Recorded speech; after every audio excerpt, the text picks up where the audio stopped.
According to Calypso, we just have to gather the embers before us with the golden bough of vows.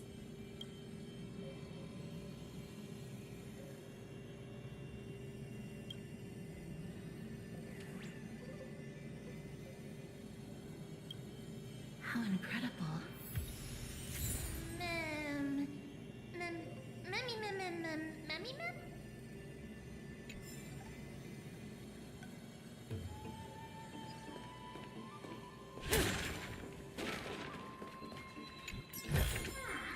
No surprise there.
It seems like you managed to gather the embers. In that case, just offer it to the divine butterfly. It'll be fine. Let's just do as she says.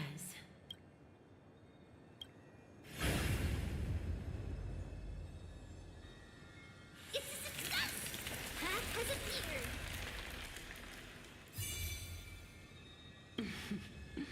All of you have indeed passed the trial.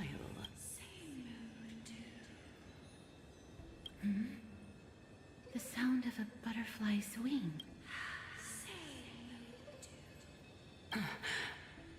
I'll be back shortly. Of course, our promise still stands. But now, it's time for me to sacrifice myself.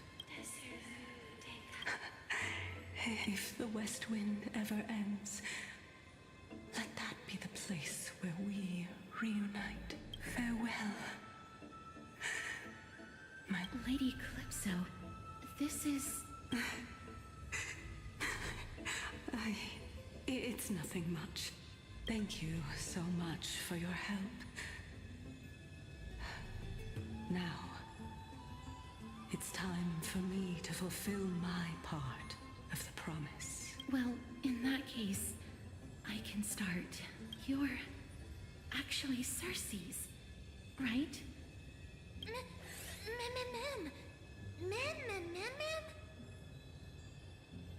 Oh my. The children of humanity have passed the final trial at last. I was wondering when you were planning to expose me. How did you know? The riddle-like trials, your distrustful yet sincere character, referring to Nestia as your love, and the head of the Litophagus is actually called Medea and not Calypso. Since you knew from the start that I was not who I said I was, why did you wait until now to expose me? Because I did not believe that Circe's would walk this world in a human form. I was also afraid that the Titans were under the control of the Black Tide and would do us harm.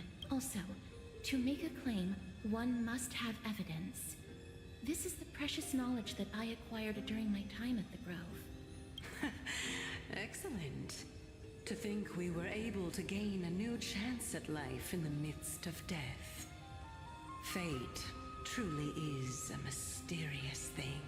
Well, shouldn't you also tell us why you went through all the trouble of setting up these riddles? Oh, the reason's quite simple. I needed your help. And just like how you were wary of me, I had to ensure that you were not villains who were trying to get their hands on the core flame. I also had to ascertain that you were capable of dealing with the threat at hand. Is this threat related to the Black Tide? Indeed. And it's even more related to that lost item from before. Its owner is a quiet and paranoid hunter who seems to have been reborn from the Black Tide and is attacking along with it. As I could not do anything about them, I split my body up and escaped to avoid harm. I bided my time for a chance to seek assistance. Unfortunately, this was not a sustainable long-term plan. What you mean is that you hid your own core flame? Indeed. I split it into 3. I hid one within the golden bough of vows, and sealed another in the amber, along with Nestia's remaining embers. As for the last one, it's currently in Anaxa's body, which is in dire need of repair. What? Do you mean that you're using such... After all, the scholars of the Grove have always been willing to lay down their lives to defend my core flame. As a respected god, it would be too embarrassing if I were to do nothing and simply watch the children of humanity give up their lives for me. Especially that heretic named Anaxa. He did not even hesitate to tear his soul apart and use it to perform a miracle. He trapped all the creations of the Black Tide within the Grove so that they would not be able to harm others. His way of thinking was so out of the ordinary that I felt it would be a waste for him to meet his demise in the Black Tide. And so, I decided to save his life. Of course, this also meant that I was able to conceal myself and remain hidden. Well, that's also an equivalent exchange, right?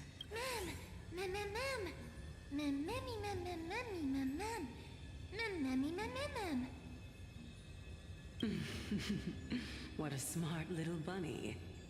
This way, I'll be able to regain my true form, and you will be able to bring the core flame and your teacher back to Alchema. We'll also take down the black-robed swordmaster at the throne, together in one go. But, Cersei's, aren't you the reason Titan? Even if I do not have the authority of strife, I'm still a god. I just need you to buy me some time against the warrior's blade. Once the core flame is reformed, I'll be able to show my hand.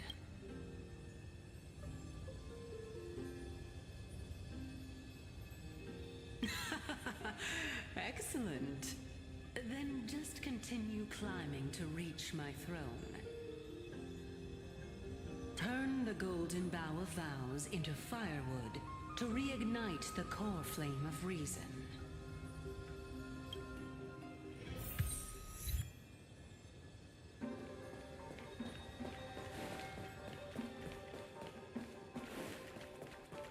I'll leave it to you, children of humanity. May you be blessed with good fortune. It seems like a fierce battle will be inevitable. Don't worry, Trian will protect everyone.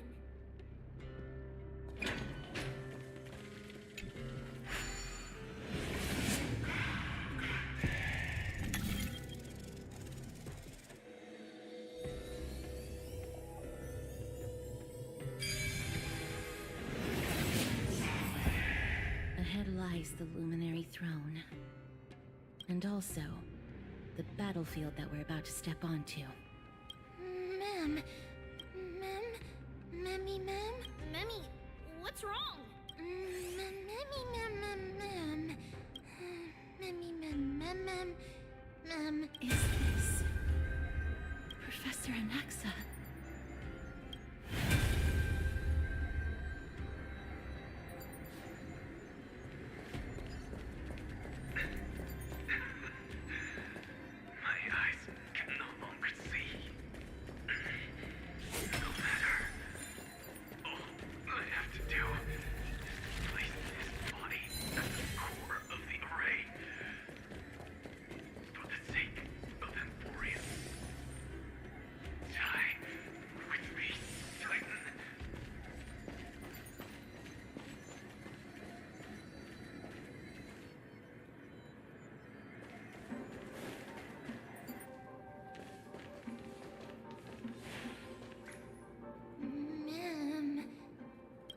Cersei's was right. He's indeed here. Who is this black-robed guy? Memmy, ma'am.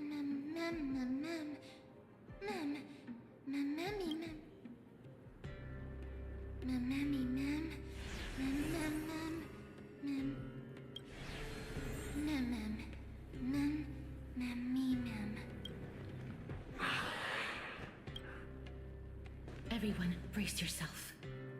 This must be the hunter reborn from the black tide that Cersei's was talking about. The black sword and cloak. The owner of the piece of cloth.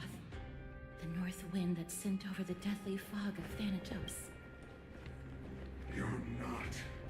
Tamika, stand down or die.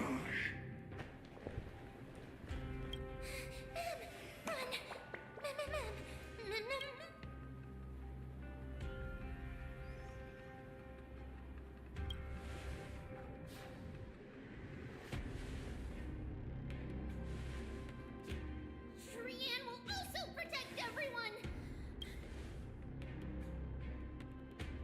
Miss, only this time, may death protect us.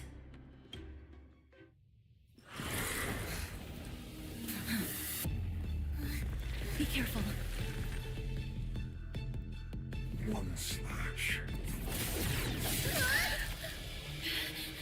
Two slashes.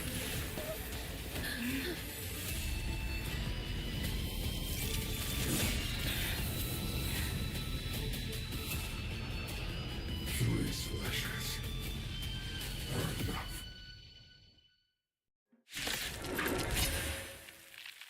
What exactly are you?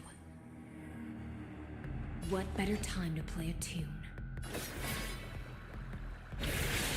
The intoxicated! Stand still.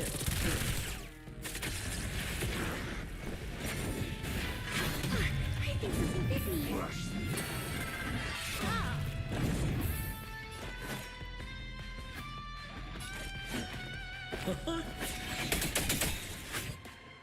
Relax. What are you waiting for? The customer is king. And for me to portray the king, well, you gotta make it worth my while. Torment. May as well kill them all.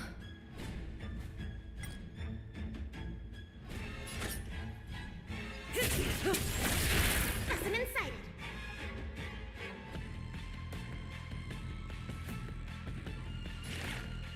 Here, try this! I owe you. Don't let waves open your throat.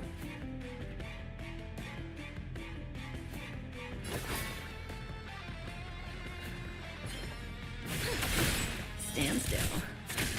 So powerful. Cersei's was right.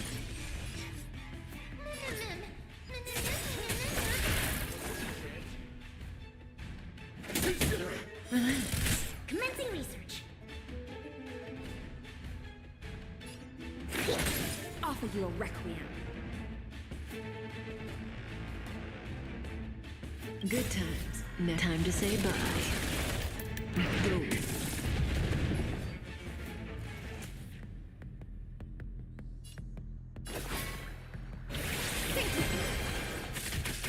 Return to the Not good.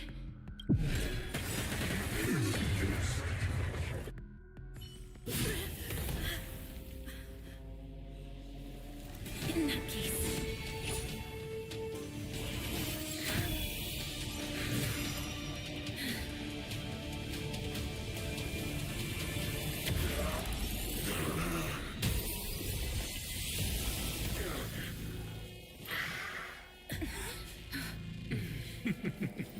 Can't be killed in a single blow. You are indeed no ordinary human.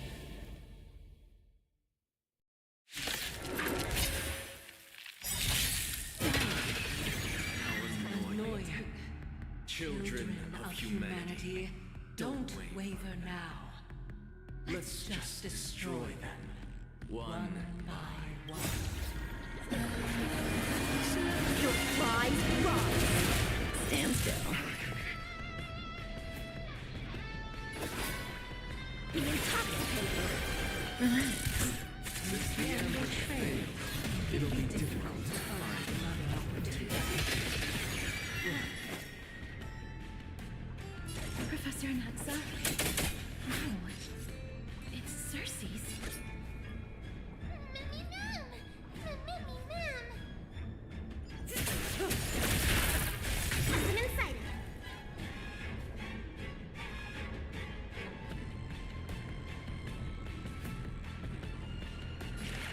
Deep breath. I know you. Don't let waves open your throat. Stand still. Good times. Never time to say bye. Go.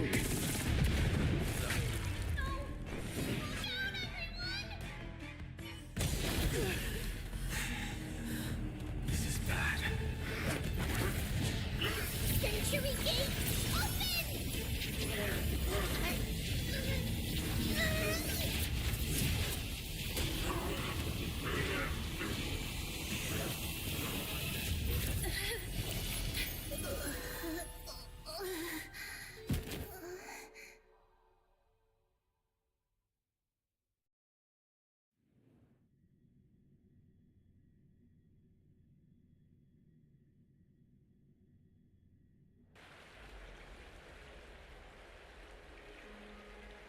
Phew. That was a close call. Thank goodness that we returned to Akama unharmed.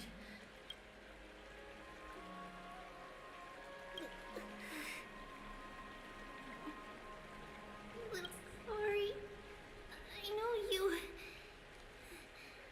told me. Please don't blame yourself, Lady Trianne. If it weren't for you, we would have already met our end at the Grove. I feel awful. I need to go back to get some rest. Lady Trianne, you haven't been well since you woke up. Are you sure you can make it back on your own? All this noise and commotion.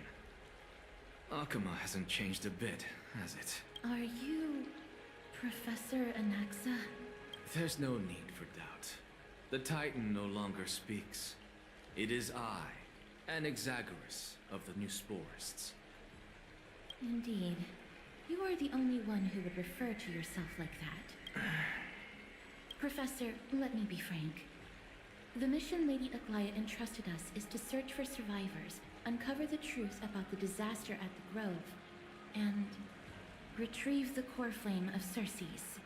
That does not surprise me. And now, I'm a survivor who witnessed the entirety of the disaster, as well as the defenseless bearer of a core flame. Are you going to bring me to Aglaya to fulfill your duty? That is indeed my duty, but I prefer not to present you to her as a captive or spoil of battle. Fine. There's no need to make your life difficult. I'm not against meeting that woman, but I have some things to take care of first. The families of some of my fellow Grove scholars live in the Holy City. Before we meet Aglaya, I want to visit them. Because Lady Aglaya will probably be against it. Let me guess. That woman will not only prevent me from visiting the families of the deceased, but will also suppress any information about the Grove. She's always been that cold-hearted. My fellows at the Grove gave their lives defending the Core Flame and fighting the Black Tide alongside me. Their families deserve to know the truth. You intend to do it without her knowledge. Do you really think that woman would treat me well, even if I behaved and proved my loyalty? I wouldn't mind seeing a bit more anger on her face. Are you going to stop me, Kesterus? I will accompany you, but please understand that Lady Aglaya has her own considerations.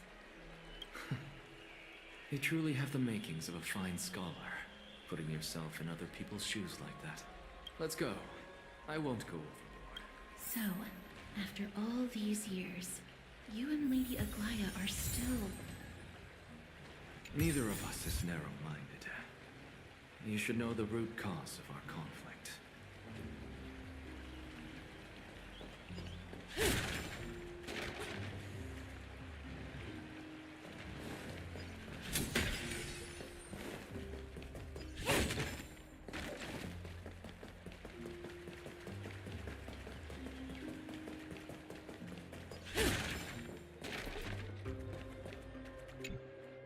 Hello.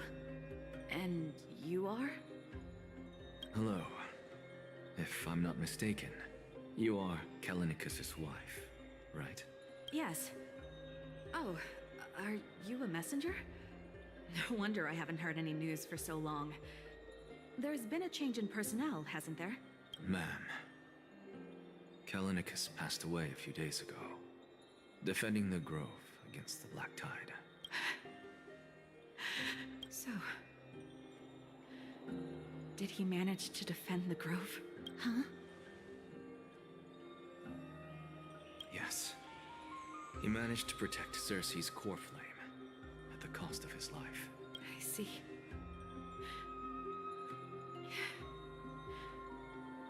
I'll select some of his possessions and pick a nice resting place for him. Please let us know if you need any help, ma'am. I come from Kremnos. Death and sacrifice are things I've learned to face with composure. You know, Kalinicus, even though he was a scholar, he'd always ask me to teach him how to fight whenever he came back. Isn't it funny that a Chrysos heir like him wants to learn from an ordinary person like me? I've been prepared for this for a long time.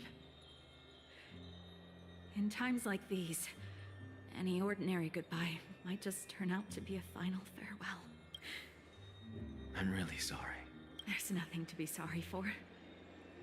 I was once a warrior, and I'll find my way back to the battlefield someday.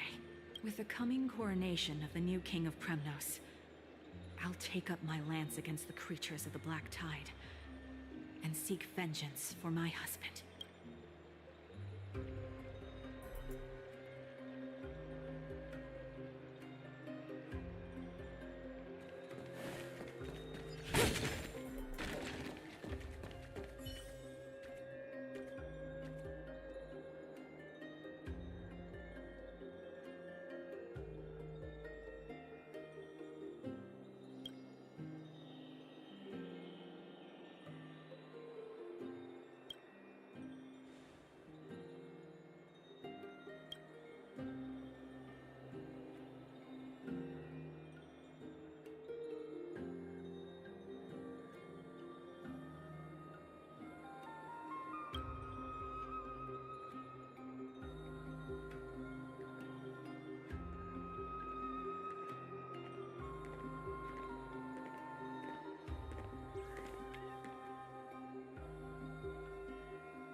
Hello, young ones.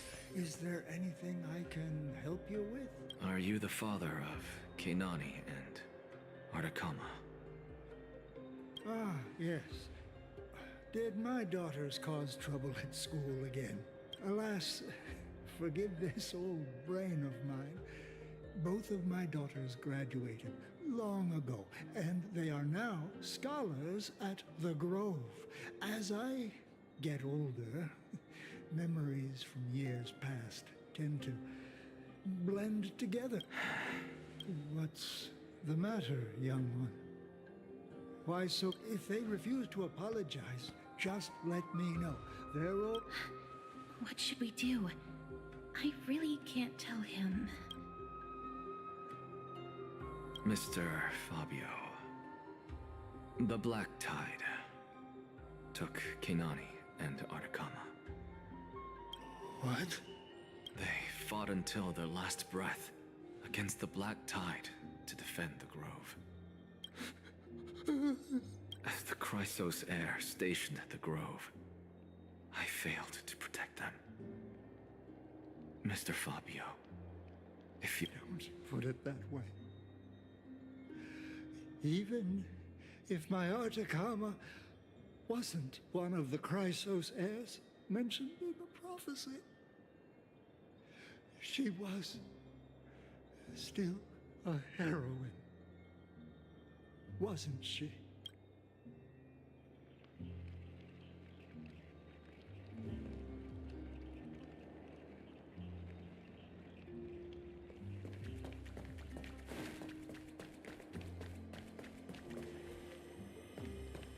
What's that? What's wrong? I'm busy. There's a lot going on in the city, and I've got my hands full. Mister, we're sorry to bother you. Wait, Lady Casters, did Lady Aglaia send you because of some mistake I made at work? Keep your cool, Titus. I'm Anaxagoras from the Grove of Epiphany, and a colleague of your father, old Titus. A few days ago, your father passed away. Wait, what? My old man died? That's no shocker. At his age, he was due for the River of Souls any time. Just up and left me behind. That old man. I've been telling him for ages to stay in the Holy City and enjoy his retirement. But no, he just had to go off to that grove and mess around with those scholars. Still wouldn't budge after all those arguments. That stubborn old thing. I already got him a retirement home and was waiting for him to come around. All my effort is wasted now, and he didn't even give me a chance to say goodbye. That bull-headed old man. Stubborn as a mule. That is it. That's all the colleagues' families that I remember. Good work, Miss. And Professor Anaxa. Let's go. Take me to see Aglaia. All right.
Back for another.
Miss Casterus, my lady, you're back.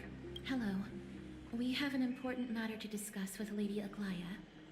May we trouble you to inform her of our presence? My apologies, Miss Casterus.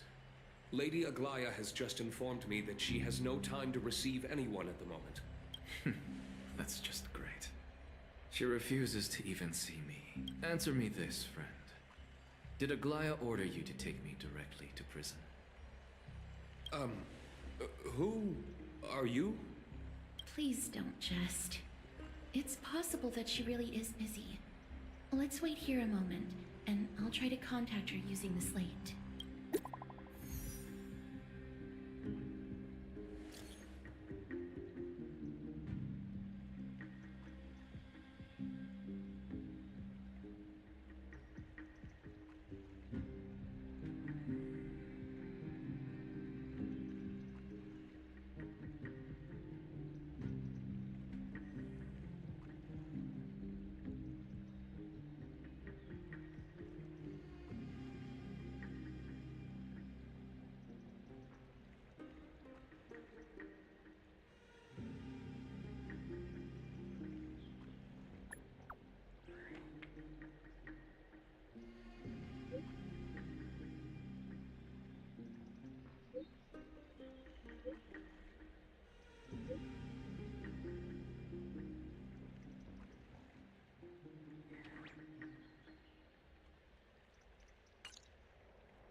It's fortunate we don't have to confront that woman while I'm hauling around this sick body. Castorus, and this friend I haven't gotten the chance to know, I'll take my leave for today. That Titan made a myriad of adjustments on their own. My head still aches from that. I don't want to stay a second longer in this noisy city if I can. Please be careful. Akama isn't the Grove. This place is covered by her golden threads. I know. That woman is extremely confident I won't escape her grasp. Don't worry. As I said before, I'll mind my behavior. Miss, so many unexpected things happened on our journey to the Grove. We truly had no intention of putting you in danger, let alone face the Black Tide head-on.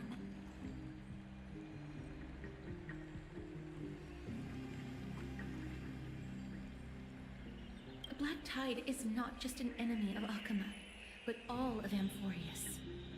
Even back when the forces of strife coveted the Holy City, their warriors still undeniably halted the Black Tide outside Castrum Kremnos.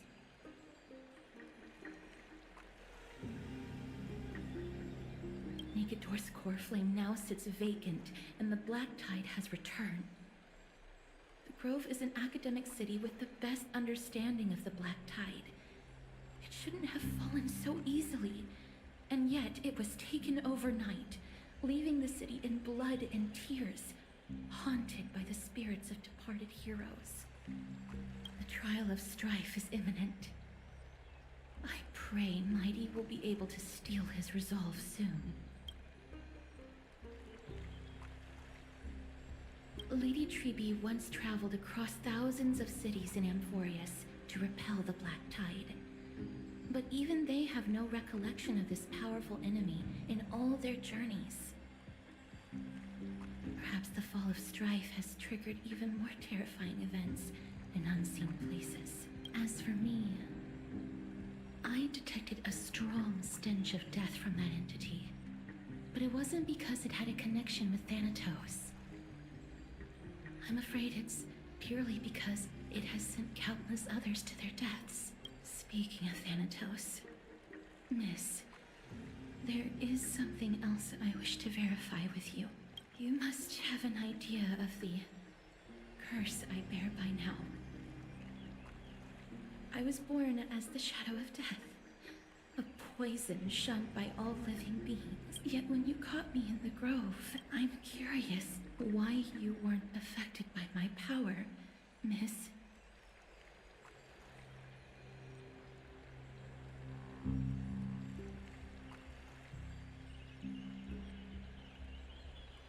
My apologies for the abrupt question. For all my life, I've always wondered, what is my connection to death? And why am I inextricably linked to Thanatos? Miss, you must be tired after being on the move these past few days. Please set aside the tragedy at the Grove for now, and rest for the day. Castorus is right. I should get some rest. Mem is probably exhausted too. She hasn't made a peep. I wonder how Dan Hung has been holding up these past few days.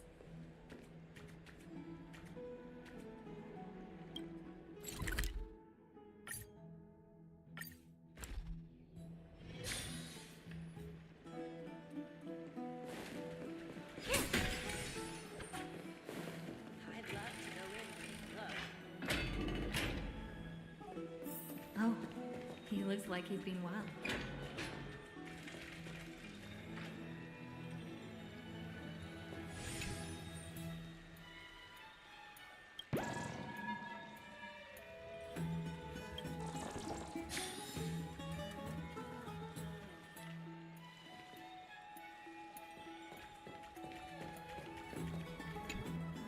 Ah, long time no see. I've heard about what happened from Finan.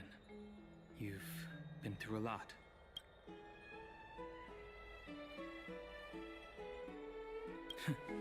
I wasn't expecting Amphorius to temper the will of the Nameless. I was organizing logs, I also asked Hyacinth for some research material from the Grove. I discovered something interesting. Do you remember that Emphorius' sky was sealed away by a titan? Aquila's presence keeps this world isolated from the rest of the world beyond the sky. It seems Hyacinth's ancestors were the sky priests who worshipped Aquila. Perhaps she can give us more clues to find a way back to the Astral Express. Nothing out of the ordinary happened in the Holy City in the past few days. I didn't have to talk to anyone either. It was kind of nice spending time alone. After what happened at the Grove, there's sure to be unrest in the coming days. We should rest for now. You look tired. You should get some sleep before we set off tomorrow.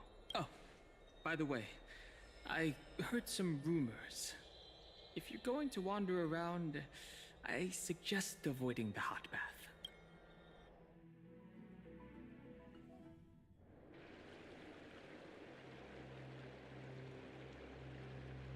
Trian?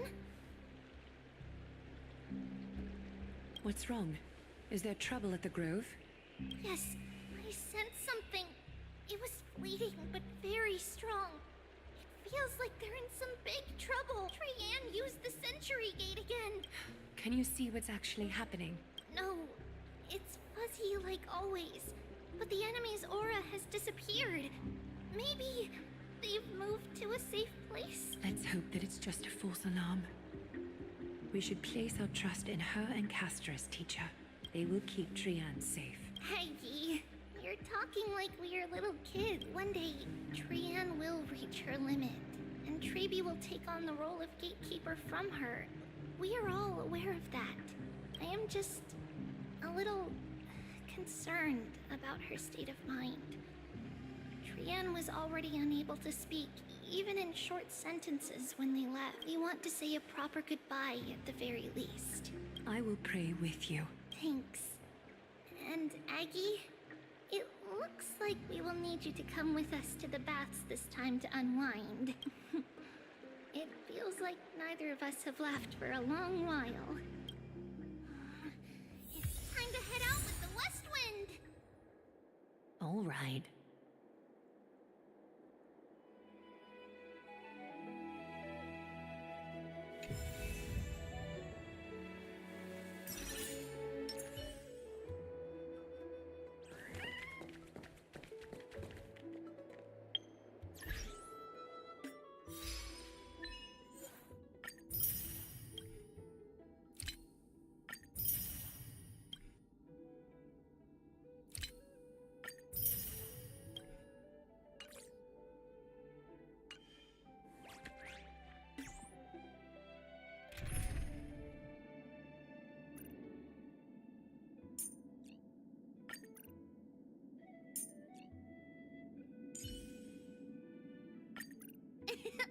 Now we get to hear good music!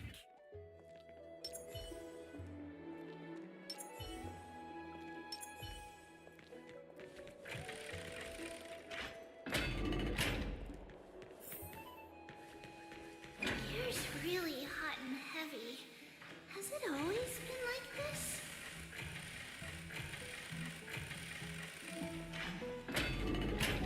Is someone injured over there?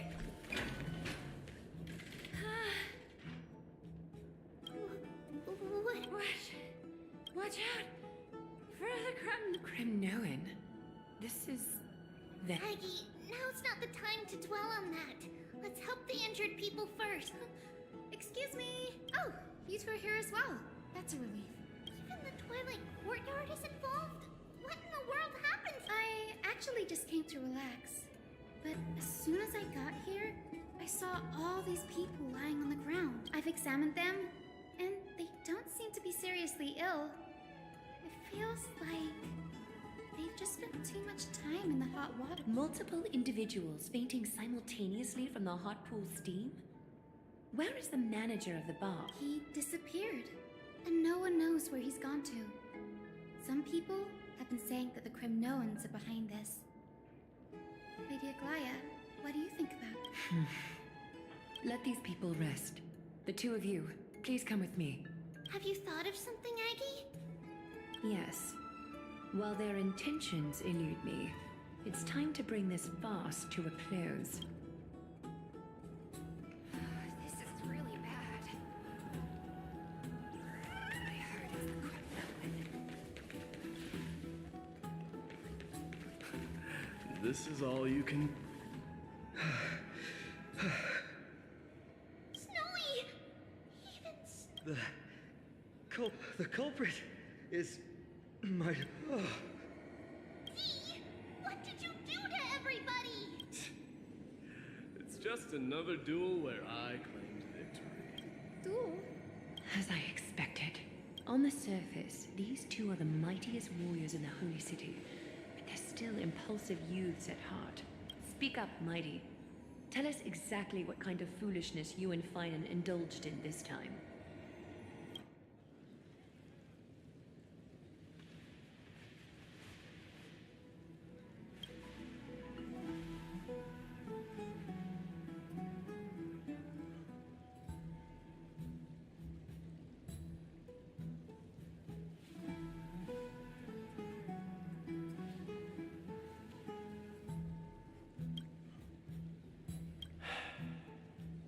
No.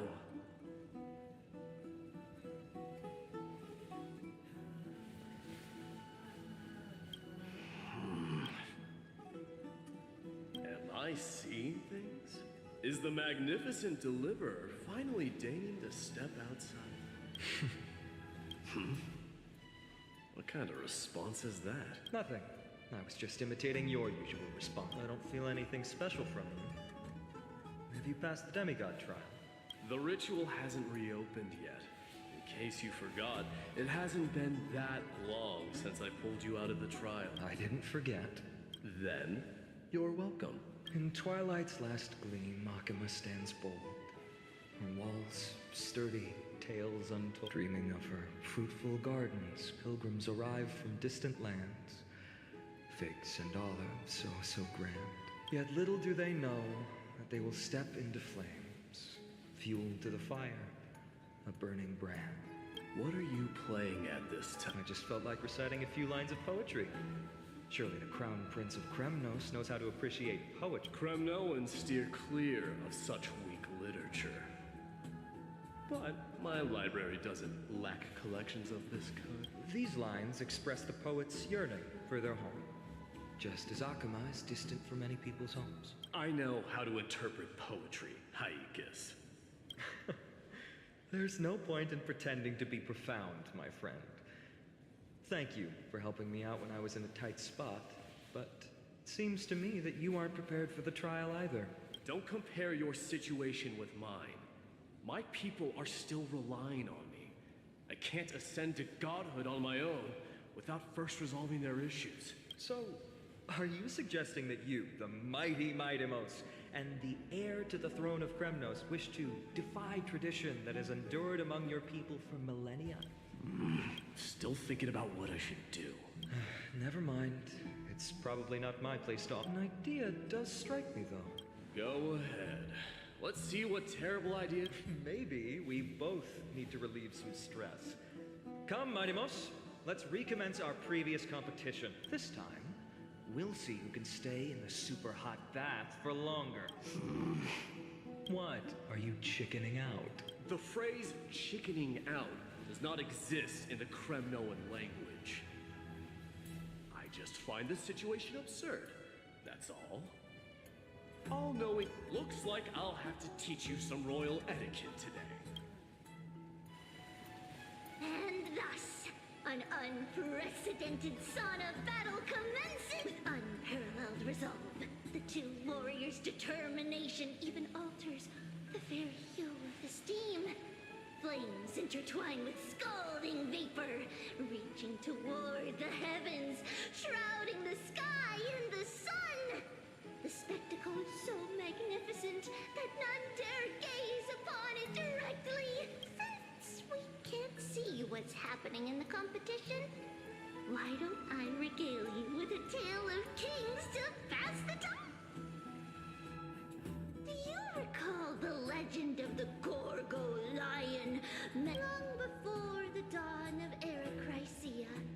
two beasts started their timeless battle on the plains of Tritos. The lion for tens of thousands of years without respite. The two creatures. It fixated on its rival's foot. It set its sights on the other's. It was stuck. It had nowhere to. On the land of Amphorius, some lives meet their end at dusk. And at last, the most scorching moment of the day descended upon them. My lords, would you like me to reduce the temperature a little? What? You're chickening out already? Get lost. Are you asking me to get lost, or... Whatever. Oh, please, forgive my presumptuous... What a spectacle of folly. This is what you get for daring to challenge a Kremnoan without understanding your own place. What I'm saying is, your little game dragged down quite a few innocent souls alongside you. We will personally escort back home the customers left awestruck by our formidable presence. This isn't fair. You are wearing way less than I am. Is this the latest trend now? Getting into the baths while dressed in full armor? Don't look at me like that. It was he who challenged me. There is no word for flee in the Kremnoan language. Very well. Let us bring this farce to a close, shall we? Warriors, it's time to get moving.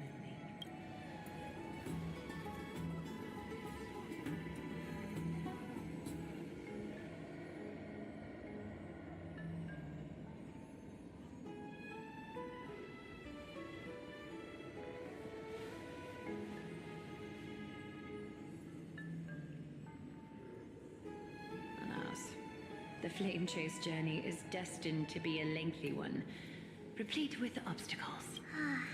But thanks to those two, all the gloom has vanished into thin air. Oh, we just had quite the commotion. It's not every day we find the Marmorial Palace this serene. Shall we continue with our previous plans? Hyacinth, would you care to join us? Such an empty bath is indeed a rare sight. I was looking forward to unwinding after work. I'd be delighted to accept your invitation, Lady Treeby. How about we go to the biggest bath?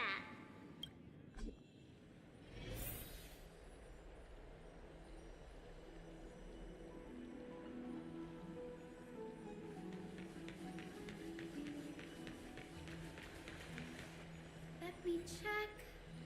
The water temperature feels just perfect. So, how is the feeling of having the entire bath to yourselves? It's so good.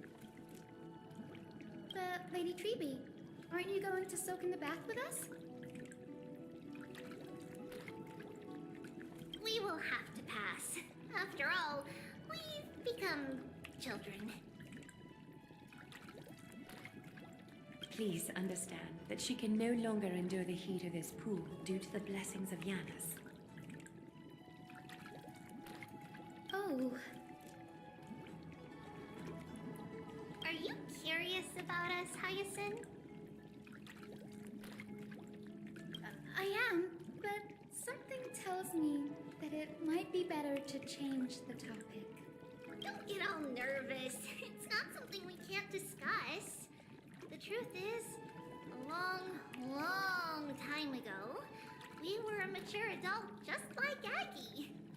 Then, because of reasons, we inherited Yanis's divinity and gained the power of passage. And in return, the price we had to pay was the splitting of our soul. Each opening of the Century Gate intensifies the strain on Treeby and the others.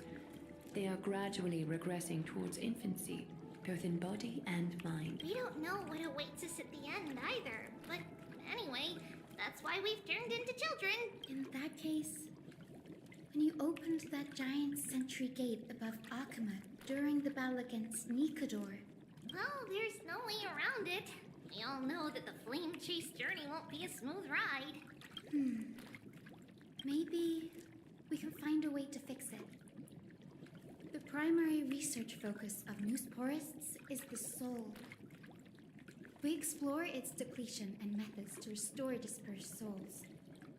As long as research continues, there might be a breakthrough that can help. We will do everything we can. So your first reaction is in fact denial. You're indeed an Access student. I look forward to your good news, Hyacinth. Now there's another reason to look forward to tomorrow. Lady Treeby, something's off. It's that... Wait, no. It's Trinan. Trinan is in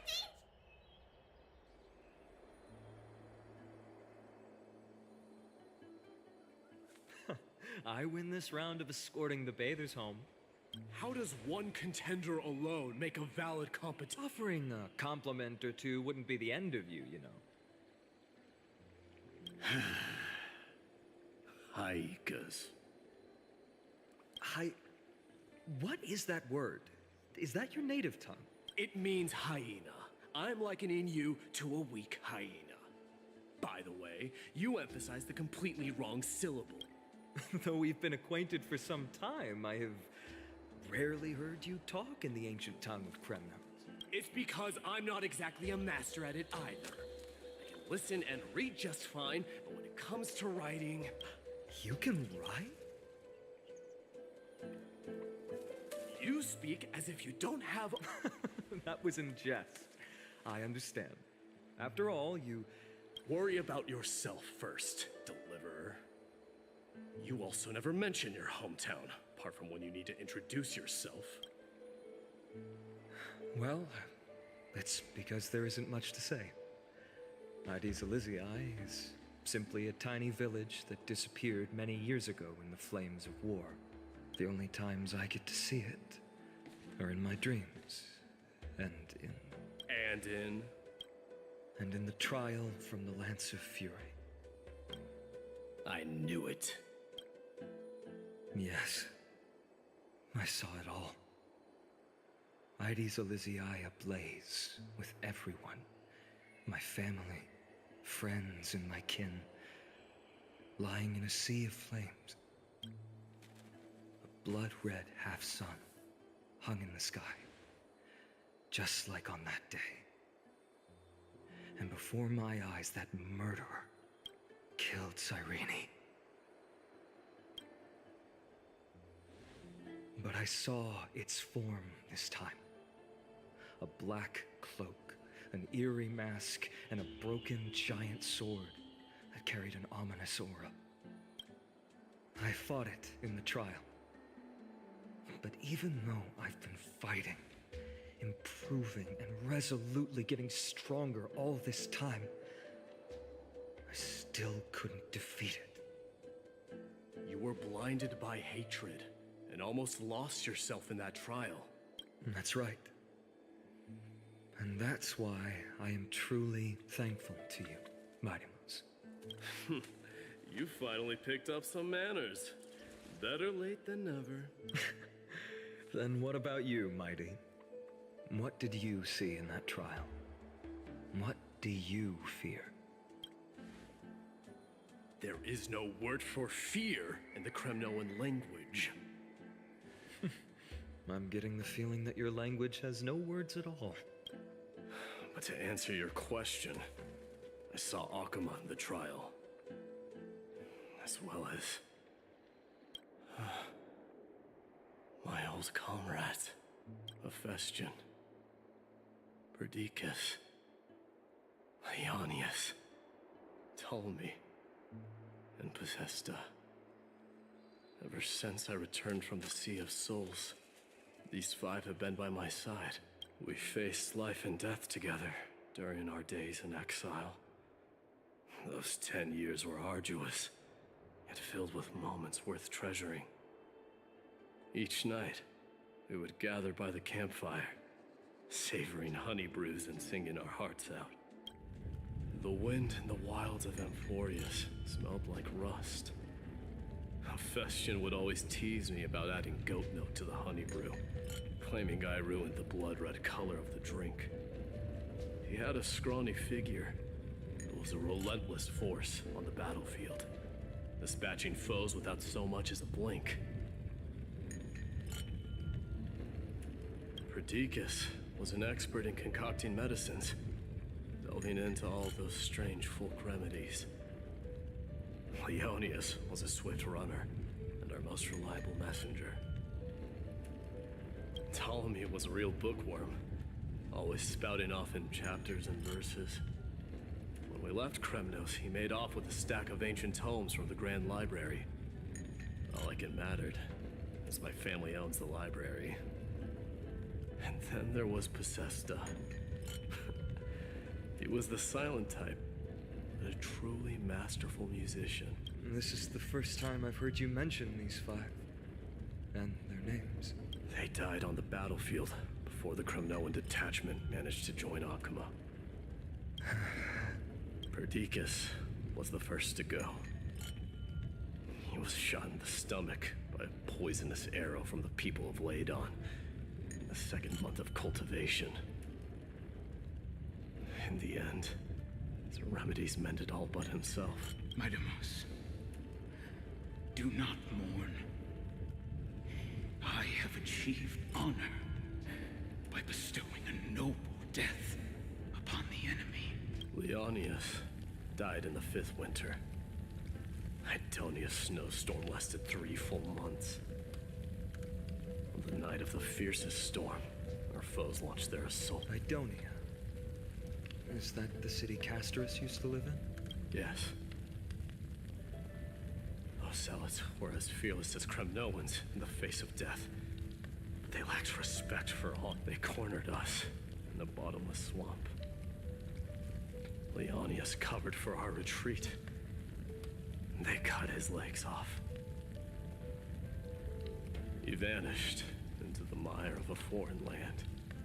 His body never to be recovered. This is perfect. Midamos, I can finally deliver the news of you ascending the throne to the Netherrealm. 20 dusks later, we finally breached the walls of Idonia and entertained the usurper's plea for peace. However, the rebels refused to surrender and set up an ambush within the city. Ptolemy and his cavalry met their end before they could even relish our triumph. Those obelisks that collapsed after being set on fire became their final resting place. Midamos, please tell my family. It was not cunning schemes that vanquished Ptolemy, but the immense weight of Amphorius' entire history. Then, it was Possesta. He lured the enemies into the city of Aenionis with his melodies, buying us invaluable time. Our enemies, consumed by indignation when they discovered the trick, set the entire city and my soldiers on fire. His final words were recorded on a small clay tablet, fractured by the flame. Midamos, don the crown. And at last, my most trusted friend, Hephaestion. He was supposed to stand by my side through it all. But a sudden relapse of his illness hit him on the eve of my duel against my father. He hid his condition from me. By the time I returned victorious, he had but a breath left in him. A Kremnoan dying on a sickbed. I would be a laughingstock to everyone. Hephaestion, my dear friend, spare your strength. I'll go get a physician. No need. Even if Perdiccas were here, he couldn't stop destiny from taking me away. No! None can take you away. Midamos, our king, do not shed tears for me. It's not befitting of your status. Farewell, my dear friend. You must lead us back home. What a grave trial indeed. Now I understand why you see immortality as a defect, or even a curse. My father threw me into the sea of souls to break the wheel of karma. Little did he realize it would grant me an immortal body and summon a fated revenge on his head. Following his demise, I considered leading my people back to our homeland. Kremnos had already turned it into a wasteland. Only darkness and insanity thrived there, against the dissent of many, Krateros included. I made the Kremnoan detachment stay in Akama. But I know that their glory will never be doused out. The instant of strife shall inevitably arrive. If you take over Nikador, then you must begin the journey back to your homeland.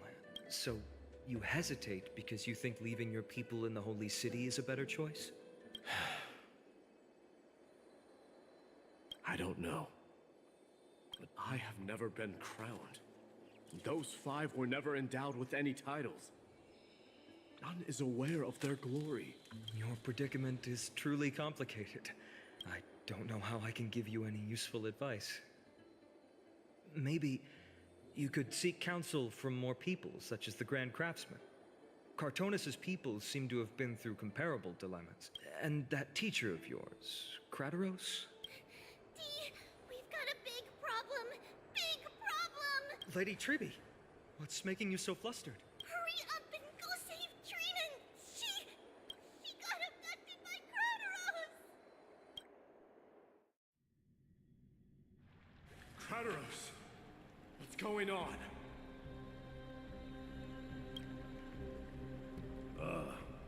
Mighty. It seems I was the one who exposed my vulnerabilities first. Aglaya, I demand an explanation. This man abducted Trinan by force and forced her to bring him to the vortex of Genesis. He then brazenly stepped into the trial of the Lance of Fury, and naturally failed. She telling the truth? Why did you do that? Because I don't want to wait anymore. Your hesitation made me desperate. If you want to run away from your destiny to become king, then keep running. Someone will eventually stand up and fill in the gap left by strife. Then they will lead our people home. Age has blinded you, teacher. Can't you see that I'm hesitating because of this very recklessness seared into your blood? Krateros, do you truly believe you're worthy of entering the trial? To blaspheme against the prophecy? Does the mission we Chrysos as bear seem like child's play to you? Do you know how the Kremnoans see you, Aglaya? You're a hypocrite and a megalomaniac. The prophecy of Genesis and the Flame Chase journey are just excuses for you to seize power. Silence, Krateros. Do you even know what you're saying? Are you defending this woman, Mighty Mos? How many wars did people start because of her and her so-called prophecy? How many cities fell in the past millennium, their people massacring each other? Even if this so-called Genesis really exists, will there be a place for the Kremnoans in that new world? Are you done talking? By agreement between the Chrysos heirs and the Council of Elders, those who trespass upon the vortex of Genesis need not be tried by the Council. I am allowed to pass judgment alone. Krateros, your actions are unforgivable. I hereby sentence you. Aggie, wait! We have a proposal!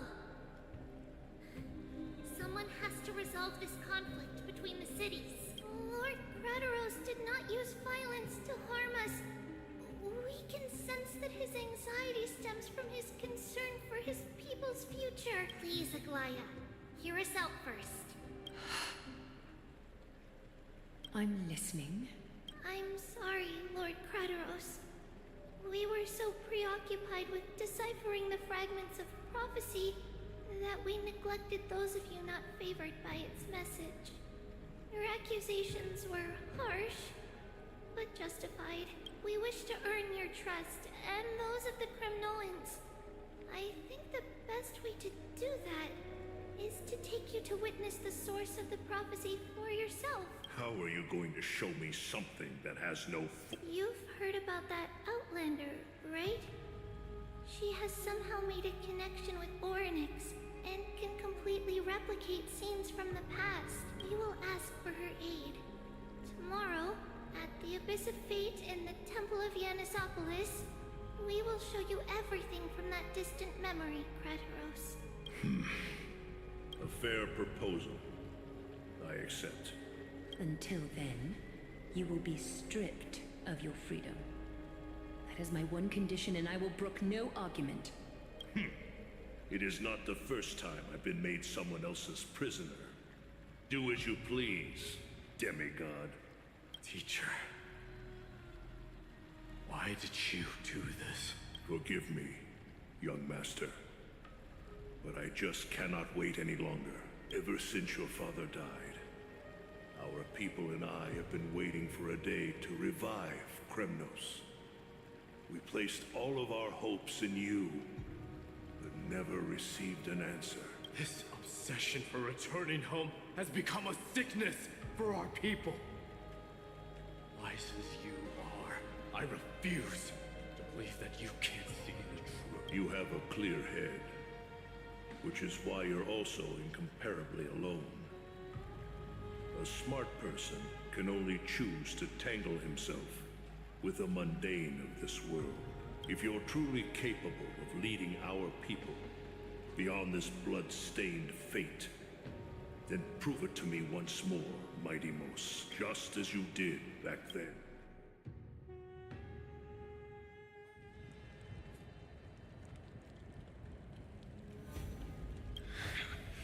A fierce fighter.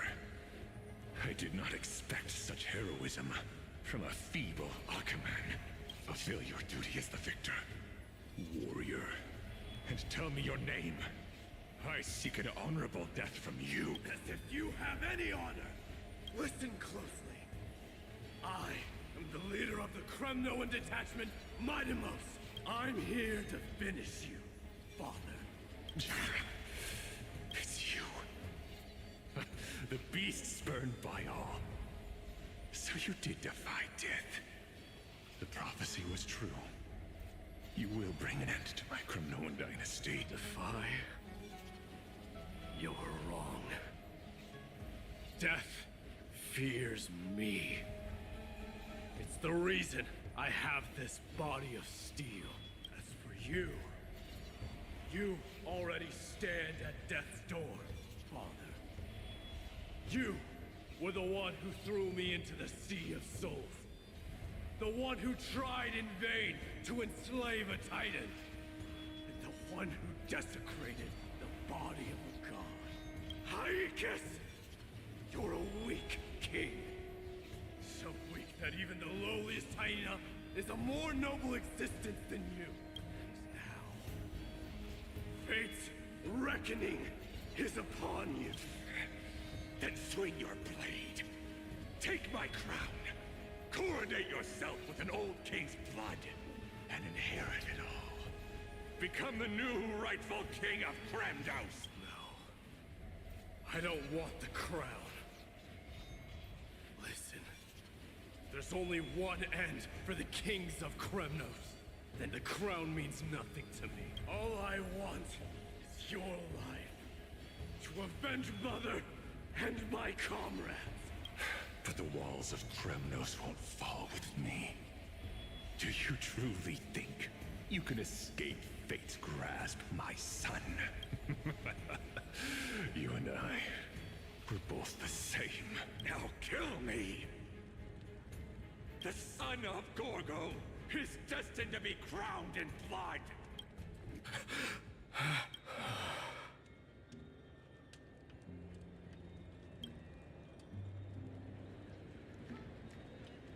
Krateros. He said the Grand Craftsman Cartonus might have some suggestions. Might as well go see him. Grand Craftsman. How have you been? King of Kremnos it is. That you would come, I knew. You You knew I was coming? Your matters, I've heard. The path forward you seek. Many questions you have, but before that, take this. What's this? A signet ring for the King of Kremnos. Belonged to your mother. Recast and restore it. I did. What? Mother threw it into the Sea of Souls. A long time to fish out it took. Very fortunate we were. I can hardly imagine how much patience and courage it must have taken to find such a small signet ring in the Sea of Souls. I owe you one. Gratitude there is no need for. Repayment for saving me, this is. Questions you bring with you, ask now. Fate I've always denied has finally caught up to me. By all rights, I should accept Strife's authority. It would make everyone happy. The Chrysos heirs, the Council of Elders, the Kremnoans. Even the bards who will write it all into song. Yet hesitate still you do. Hesitate, why do you, young king? Because of my people. Be they men, women, the elderly or children. The hearts of all Kremnoans yearn for home. They've all been waiting for this day. For the day their king returns. Children of Strife would then be able to go home and embrace the old traditions. Never mind that most of them have only ever been heard in these so-called traditions in song. They would then gather around their king and throw themselves into battle. This is not a good thing, you believe. The Kremnoans have been trapped in a cycle of bloodshed for the past 1,000 years. They seek vengeance, start wars, become prosperous, and decline. How much innocent blood flowed into the River of Souls in all those years? How many needless sacrifices could we have avoided? I accept that fate and become the totem of strife that lead my people into repeating the same mistakes. Then of course I would be terrified. I'd be terrified of becoming king. A different kind of Kremnoan you truly are.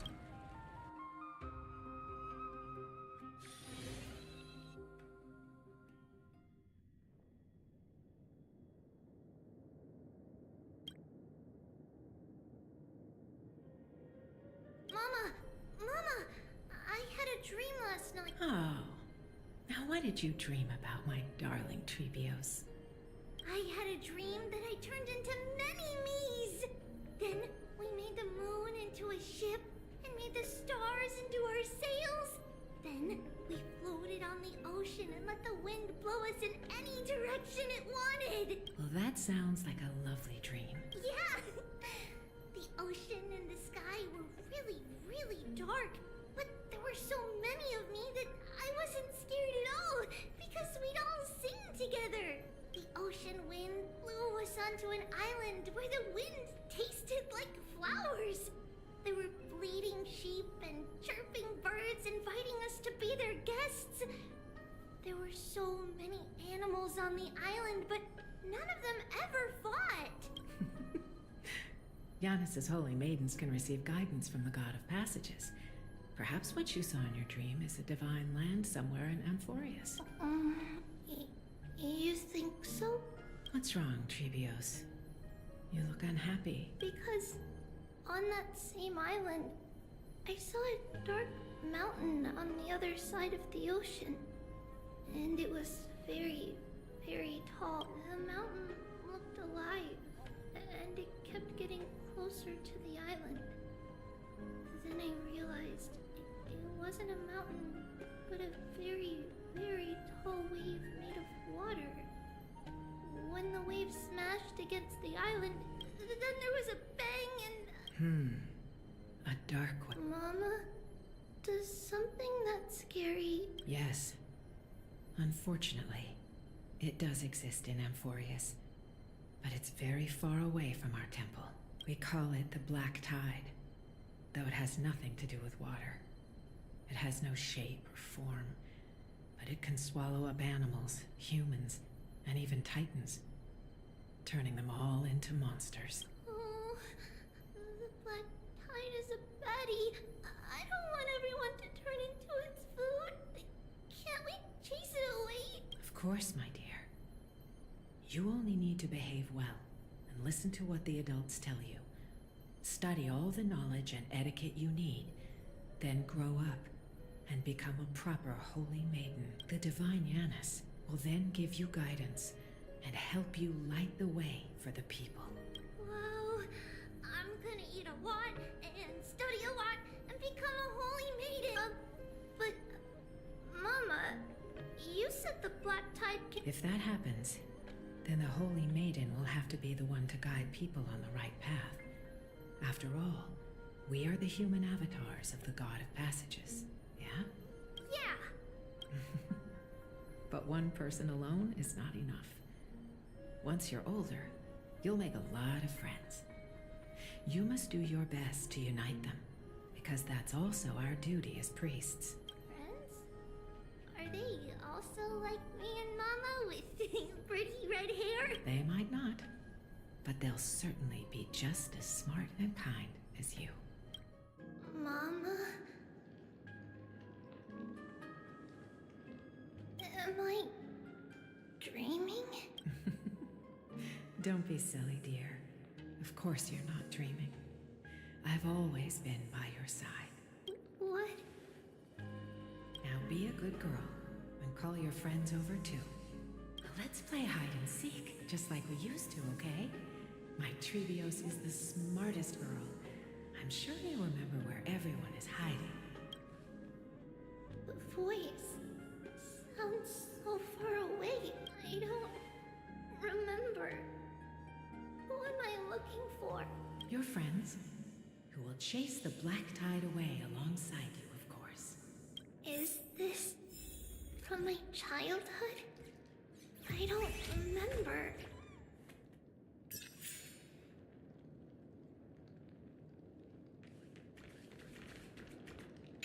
I used to sit here and listen to Mama tell story. Oh, how we use the spindle to connect everyone. There will be an amazing captain on that big ship. She's cheerful, optimistic, bold, and cautious.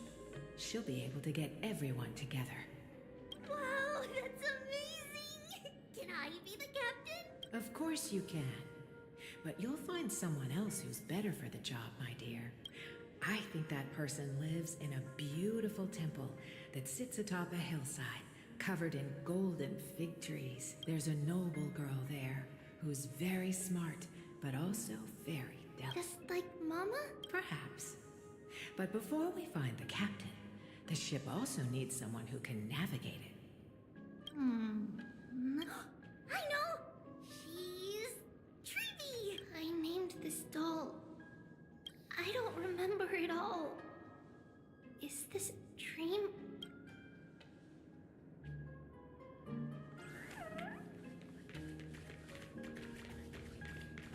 It's packed full. Mama must have left all of these for me. All the words are blurred out. Could it be that my memory is fading? Bad chest!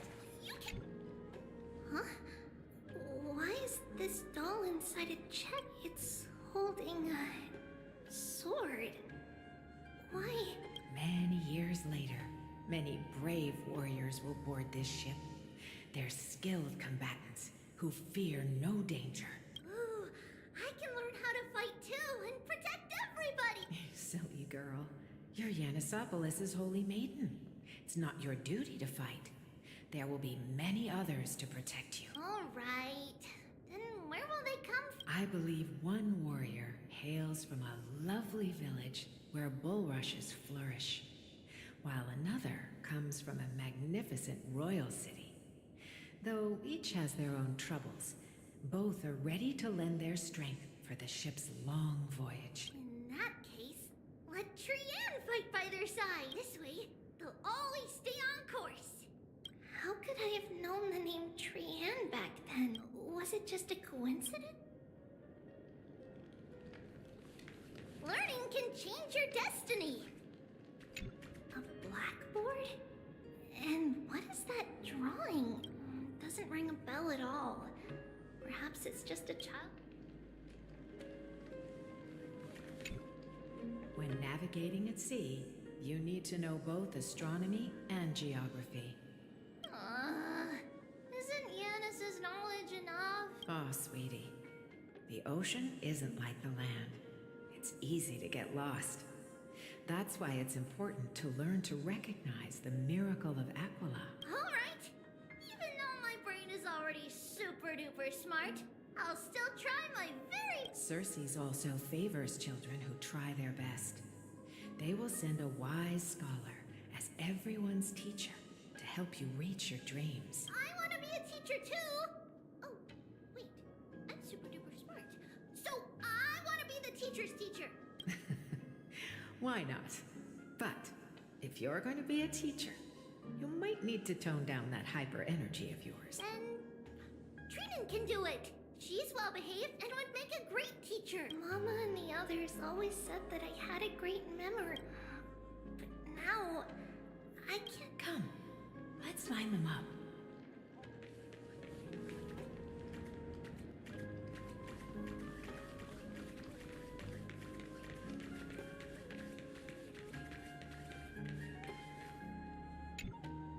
Now, Trebios, set them on this music box and let them compose a melody for our song.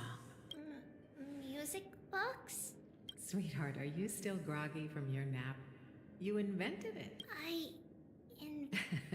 Oh, my lovely Trebi. You're usually... Well, you might as well see for yourself. Put your good friends on it and see the wonders it can do. Put the dolls... It's rotating. And I can hear something. That's right. It's a music box. If you place the dolls in the right spots, it will start rotating and play beautiful music. Out of all your inventions, this one is my favorite. I don't remember. It's all right, my child. I'll sing along to the tune, and it will help jog your memories. Happiness abounded in this lush land by God's chosen. Giants raised their glasses in a toast, beheld by the 12 constellations. 3 carved the heavens and the earth. 3 wove the threads of fate. 3 molded life with their hands, and 3 guided calamity's gate. They declared the world too unstirring, hence wished endless laughter upon the living. Thus you and I were created, with words and song to weave, and love and intimacy to give. Thus creation was complete. Who then will bear the weight of humanity's souls, to lighten the steps of the living as a whole? O great Kephale, all-knowing Father of stature so tall, yet low does their gaze willingly fall. With light of dawn heavy upon their shoulders, golden blood spills unto the land, converging into a boiling river that flows to the heroic heirs of this world.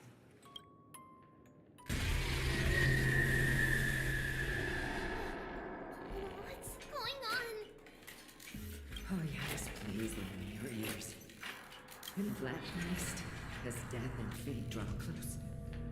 On the bloodied earth, the living dead, but ghosts. What is this world? It mirrors your maze-like fate. What is this world? A silent lament without a trace. What is the past? Wandering ghosts that linger. What is the future? Souls scattered by fate's finger. What is the start? A voyage born in solitude. What is it? The spirit, lonely and subdued. Lonely and subdued. And subdued. And Subdued. Subdued. Subdued. Subdued. Subdued. Subdued.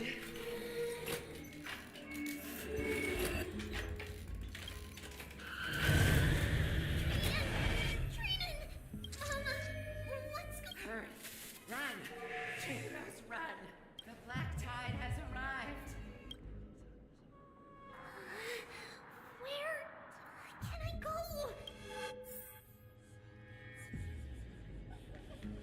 What's this?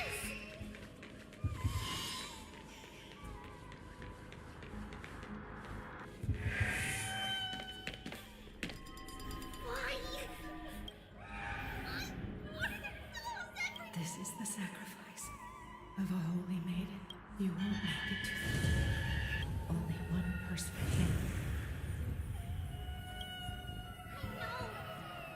It's fine if we can't reach the end.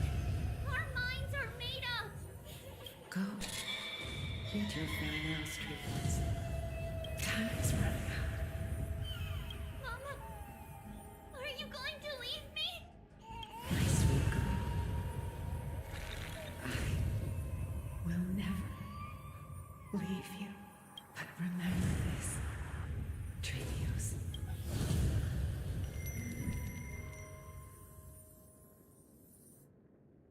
All shall bid farewell to one. And that person alone will witness the miracle. Since your mind is made up, then traverse the black tide and dispel the fog for Amphorius. I shall see you tomorrow, my dearest Trivios.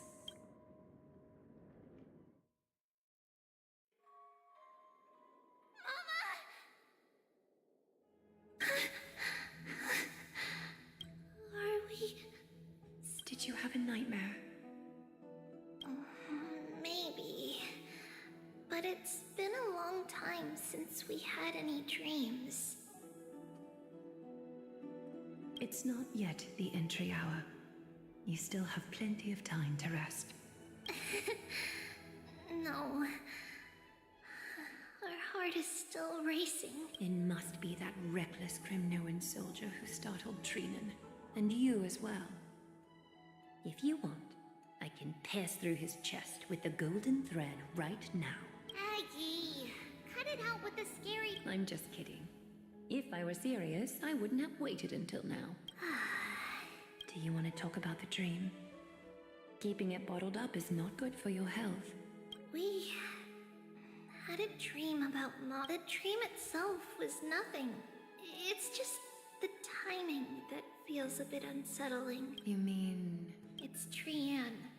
Even if we refrain from ever using the power of the Century Gate again, her soul continues to slowly drift away from her body. There isn't much time left. Perhaps it wouldn't be such a bad idea to let her relinquish her role as the gatekeeper and live out her days as a carefree child. You have a point, Aggie, but our decision has already been made on that matter. I believe there's still another way. Souls will be spent until they dissolve into dust. Such is our fate. Once we had a whole and connected body. If that body were a tree, then its trunk and branches would share the same fate, decaying at the same pace. Now we are fragmented into numerous selves.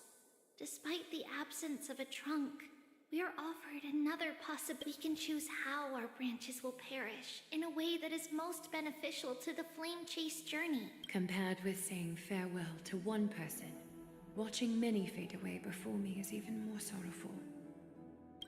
But advancing is the destined end of Yanis's trial. There's no retreat in our path. Don't feel sad about saying goodbye to us. We've already agreed on this, right? It won't be long before I forget what sorrow tastes like. So, what would you like for breakfast, Aggie? What? Where did that come from? After all this talking, we are feeling a bit hungry. Plus, it's nearly the entry hour now. Do you remember when we first met, Aggie? You were still a little one, and we caught you secretly eating oatmeal late at night. While my emotions might be fading, those memories are still as vivid as ever, teacher. Please, let me do it. What would you like to eat? It's fine. Leave it to us. You should rest for now.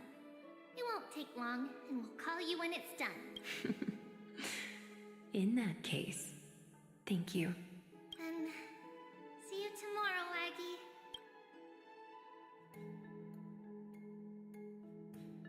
Nevertheless, that nightmare is ominous. Memories are slipping away. Even the image of Mama, just as expected. Another trip must be made into the abyss of fate. Hopefully Orynyx will be willing to help us.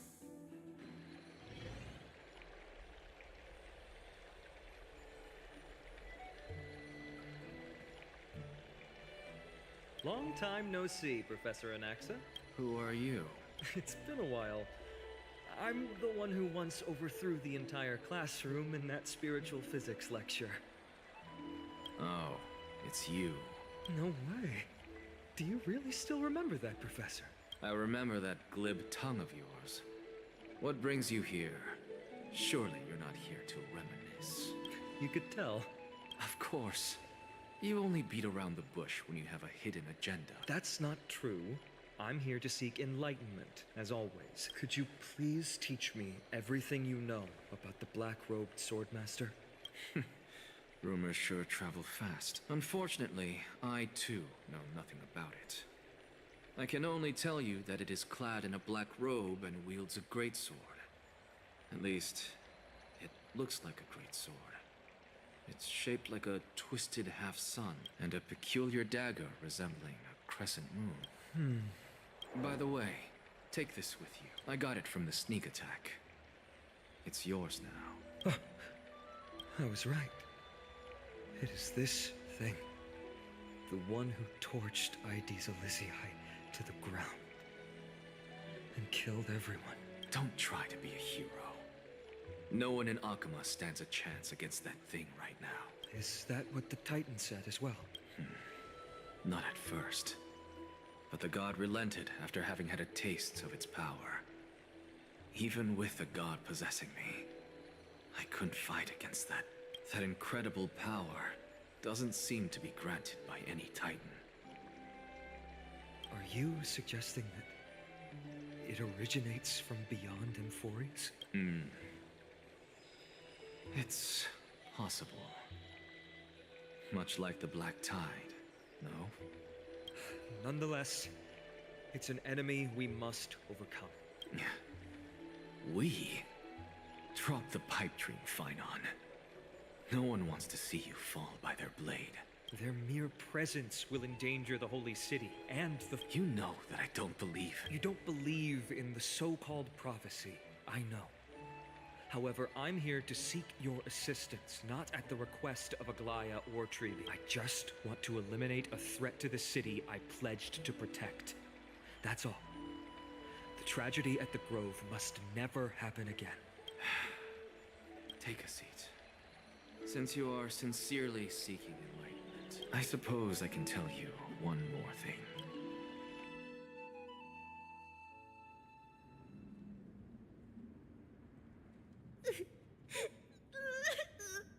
What's wrong, Trian? Nothing. Just remembering what happened at the Grove monster in the black cloak. So scary. Everyone in danger. Nightmare. I can't forget it. Don't be scared. There are no bad guys here. Didn't you save everyone with the Century Gate, Trian? Trian threw it away. Far, far away. It's never coming back. We got back safe from the Grove because of you, Trian. You were the reason the Flame Chase journey can continue. Sorry. Trian feels a bit dizzy. Why are thing, of course. Remember? Tomorrow we will reveal the prophecies past to everyone. First, we need to restore the memories that have been blurred by the fragmentation. We hope to present the full truth to everyone, without hiding anything. Since Yanis caused the fragmentation, we can only turn to another Titan, Orynyx, for help. Also, remember to get breakfast ready for Aggie before the Lucid Hour tomorrow. Oh, yes! Trian remembers now! Oh, on that note, we had better prepare some saffron before we meet with the Titans. Saffron? Huh, it's an essential offering for rituals in the Temple of the Three Fates. You think we shouldn't go to Orynyx empty? Yes, it's also a symbol of Yanisopolis. If we are to replicate memories, we need to use something that has experienced those days. And when we first met Aggie, we added that to the porridge we made for her, and she really loved it. I see! It's like killing 3 birds with 1 stone! But it all depends on whether Orynyx is willing to help us. This could be a problem. After all, it was us who took the core flame from Yanis, from Orynyx's kin. We will have to give it a try. If there's truly no other... in our current state, we probably can't do anything to them. We'll cross that bridge when we get there. Leave it to Trian. Trian knows how to play cute. In any case, let's look for saffron first. I hope there's still some left in the temple, untouched by Mikador's soldiers. I remember that aged saffron is preserved in sealed jars. Let's be on the lookout as we go.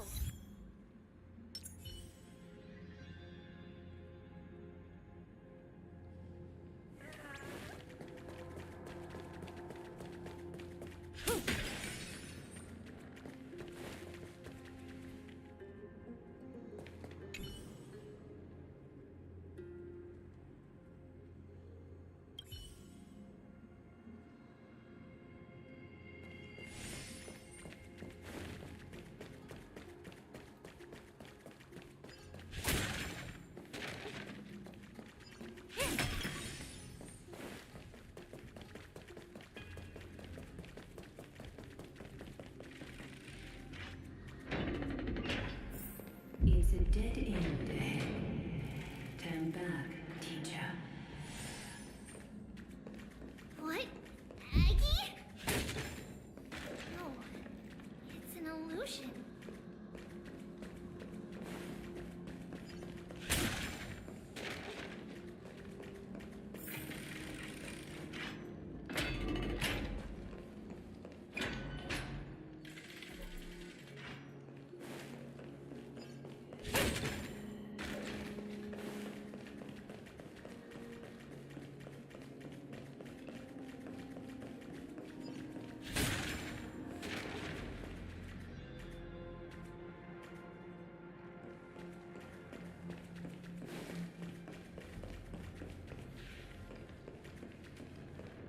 Wow, this room is huge! Trinan, did you? Yeah, I saw it.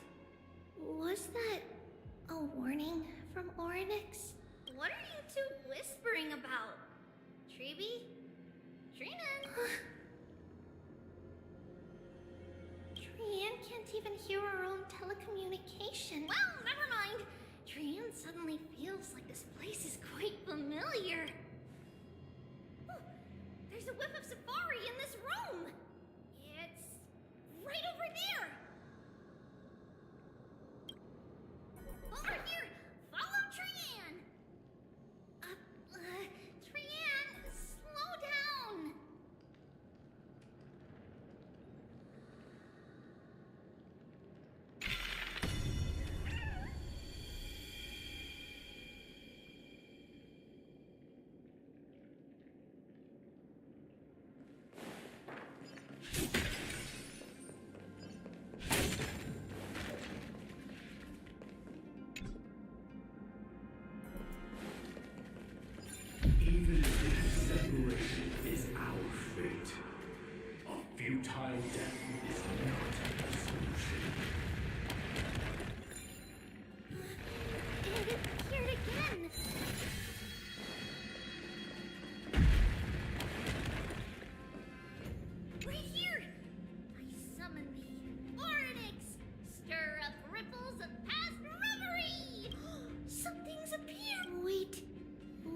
should read it first.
Wait, this is a letter?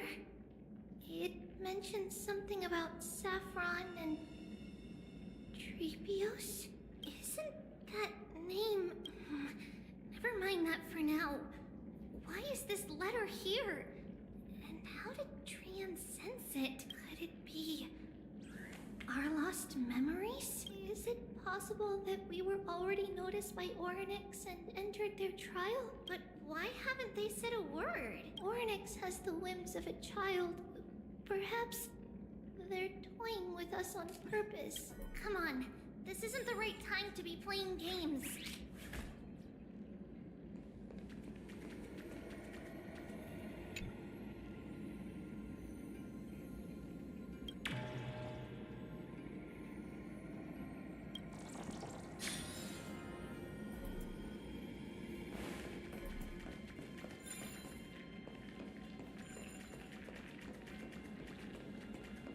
Separation and death, reconciliation doesn't come easily for a mortal.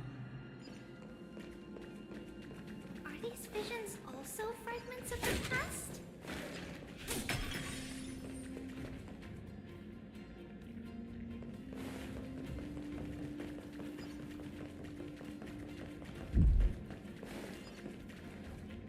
Treevy!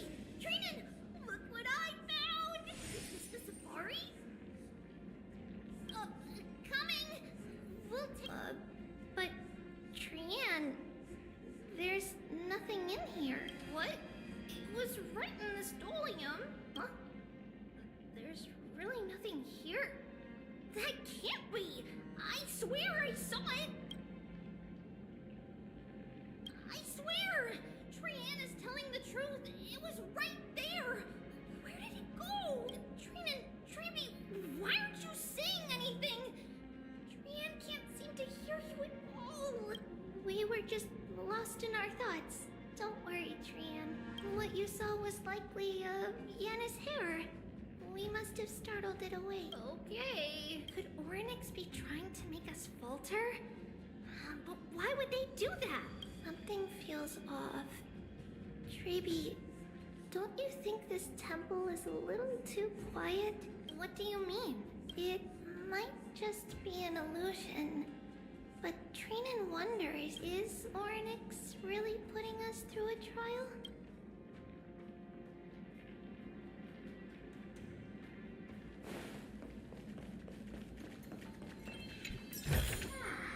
No surprise there.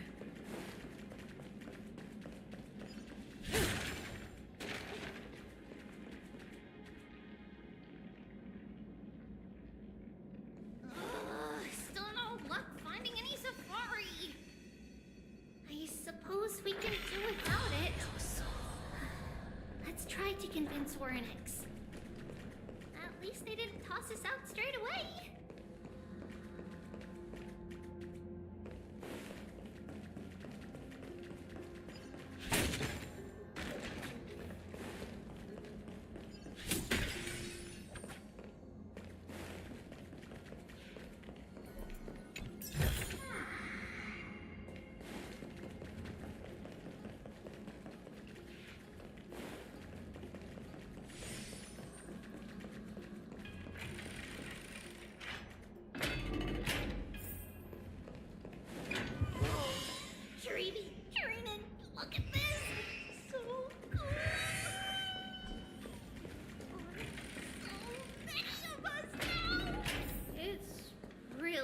quiet in here.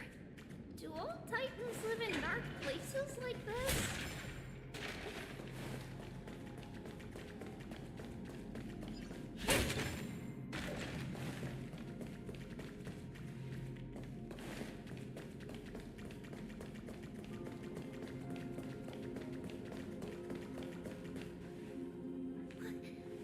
What's going on? Oryx disappeared?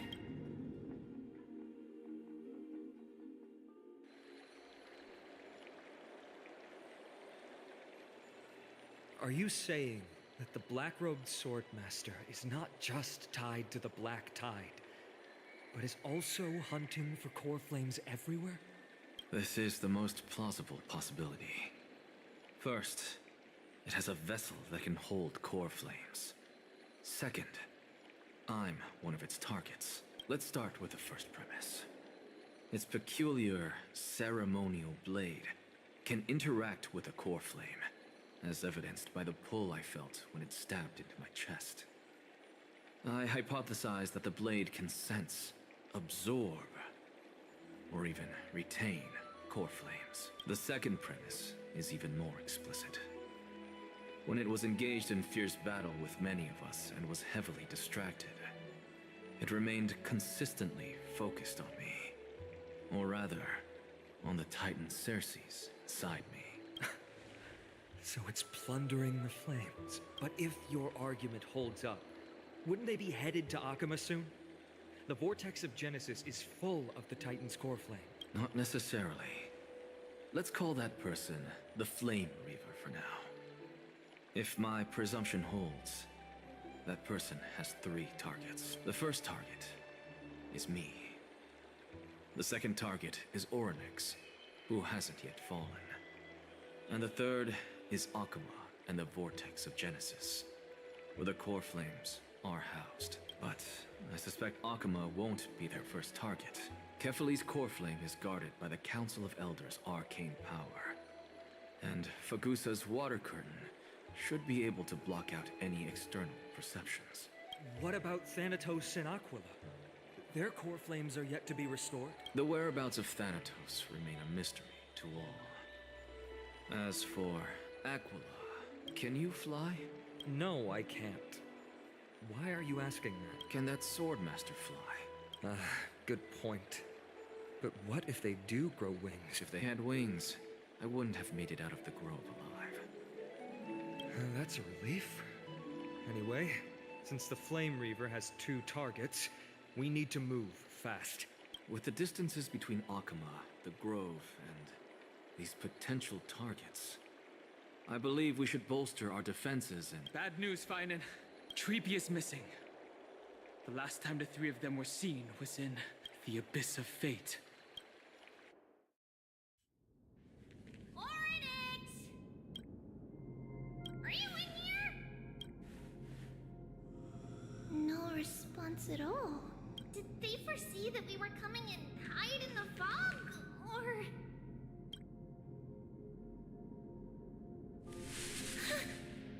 Treeby, we should leave.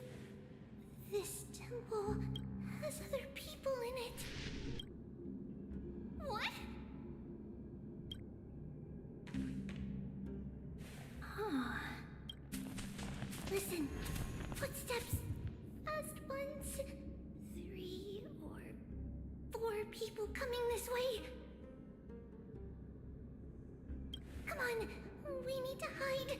Whoever they are, we can't let them see us.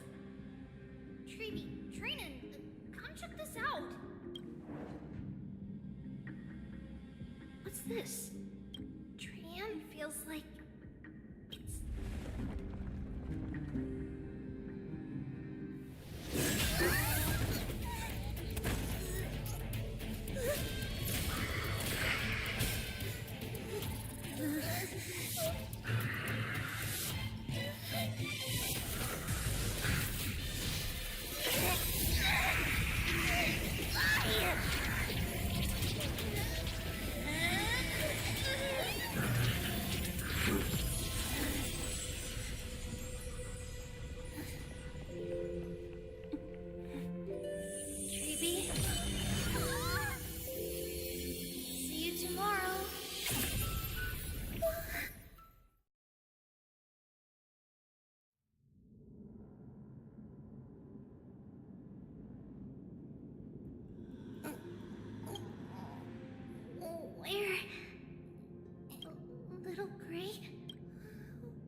only saw the two of you collapsed on the side of the road when we arrived.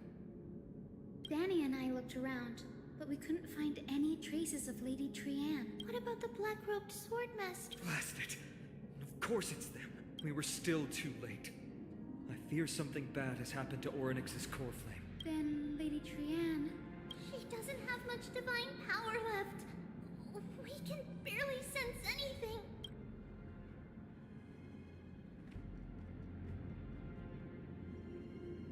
That you're both safe is already a blessing. Everyone, we must take action now. We should split into two groups. One group will stay in the Abyss and meet up with Aglaya's reinforcements, then search for Trianne's whereabouts. The other group will come with me to pursue the black-robed swordmaster and recover the core flame. Do you know where it's headed? I didn't get to tell you this before, but Anaxa and I already have our misgivings about the Black Tide, so we've made preparation. I'll tell you the details as we move. Opportunities are fleeting on the battlefield. We should hurry.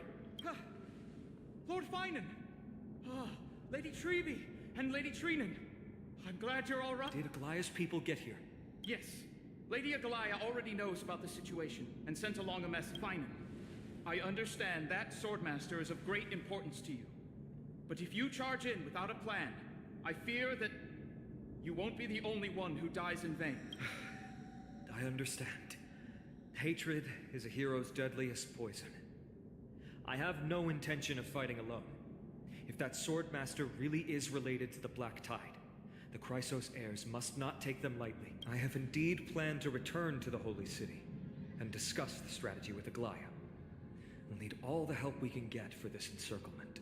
Why don't we split up as previously discussed? Hyacinth and I will stay to regroup with the reinforcements. You go back to the Holy City with everyone else and tell Aglaya about your plan. Trinan will stay in the Abyss too. That way, both sides can communicate with each other if anything happens. Thank you, everyone. Partner, Treby, let's go. We're back, Aglaya. You should have come to me first, Finan. Aggie, there's no need to scold Snowy. Akuma is currently in grave danger. I know. It's beyond my imagination that the only two titans humankind can still rely on fell in such quick succession. I've never seen the golden thread pulled this taut, as if it could snap at any moment.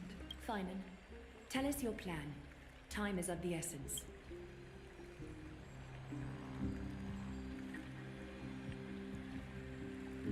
This being is not just hunting titans, but taking the core flames too? Yes. Just like the Flame Chase journey is doing. Professor Anaxa thinks the Flame Reaver's arrival is likely a sign the Black Tide has spread further. Regardless of whether you're right, this being is still far more aggressive than we expected. But its madness is also an opportunity for us. If its goal is the core flame, then that means us humans can lure it into a trap. Anaxa had already left the Holy City with Cersei's core flame while we were on our way to the Abyss. So he can make preparations for the battlefield. Tell me, what makes you think this won't end with us losing another core flame? Because this time, the power from beyond the sky is also at our side. She is the key.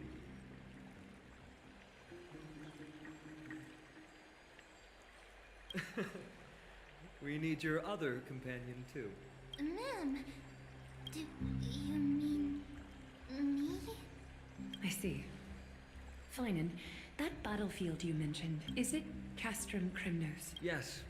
I'm sure everyone remembers the astonishing miracle our partner here performed with her companion during the battle with Nikador, and how they awakened Castrum Kremnos' path. That will be the key to our victory. We will use Orynyx's power to once again open a passage to the past and lure our enemy inside. Then, we'll seal the Flame Reaver in the maze of time. Impressive. Orynyx has fallen, and Yanis's divine power already belongs to Akuma. Once we take back the core flame, the Swordmaster will have no means of escape.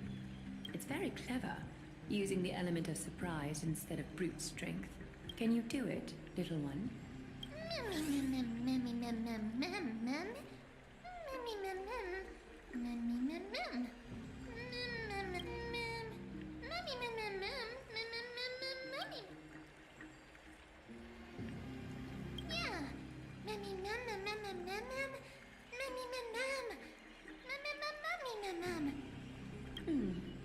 Much enthusiasm. I'm glad to see you're confident. By the way, the Council of Elders declared a state of emergency when Treeby went missing. Kainos and her following have heard tell of the incident at the Grove and are galvanizing support in secret. I fear she'll make her move before the next assembly of the citizens. What are they plotting? That short-sighted politician likely believes the Chrysos heirs have outlived their usefulness and is making preparations for her next step. That ugly side of humanity is something we'll have to deal with eventually, but that's a problem for another day. I've sent Castorus ahead to the council with a message. She should be able to keep the situation under control for the time being. Finan, it is my hope that we can come to an understanding on this. We must take down the Flame Reaver in one go and retrieve the core flame, and in doing so, grant ourselves an advantage against the Council of Elders. Of course. You may count on me to lead the charge. I apologize for tasking you to spearhead the plan once again, but Akima is currently beset by enemies from within and without.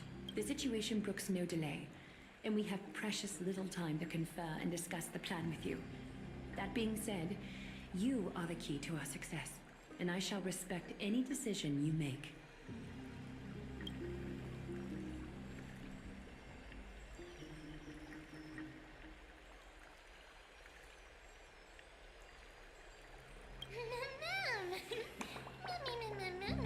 We are grateful to you for your aid, and to the rest of you as well. Now, let us be off to begin the hunt. May Kethely sharpen our gaze and grant us victory over the enemy.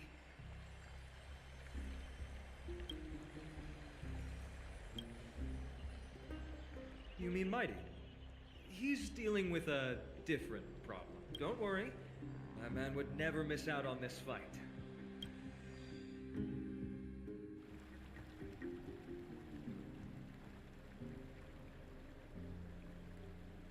Farewell, my dear friend.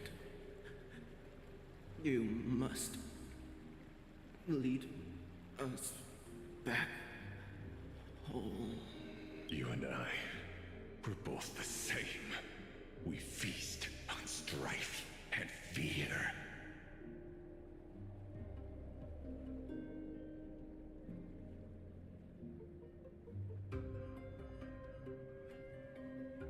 If you're truly capable of leading our people beyond this blood-stained fate, then prove it to me once more, Mighty Mos.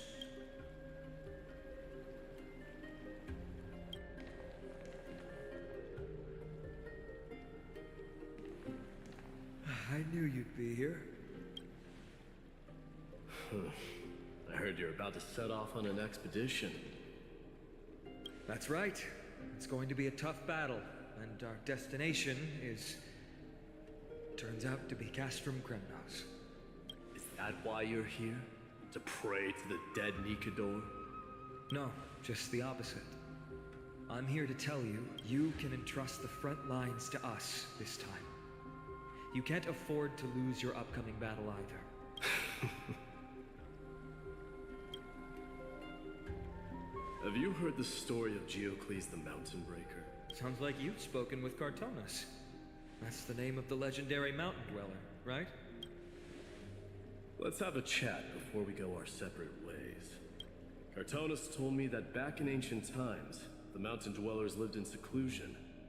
They spent their days quarrying and gathering, living a simple and peaceful life away from strife. But Geocles was different. He resisted their traditional way of life, yearning for the world beyond the mountain. They're safe, but humdrum culture was like fetters around him.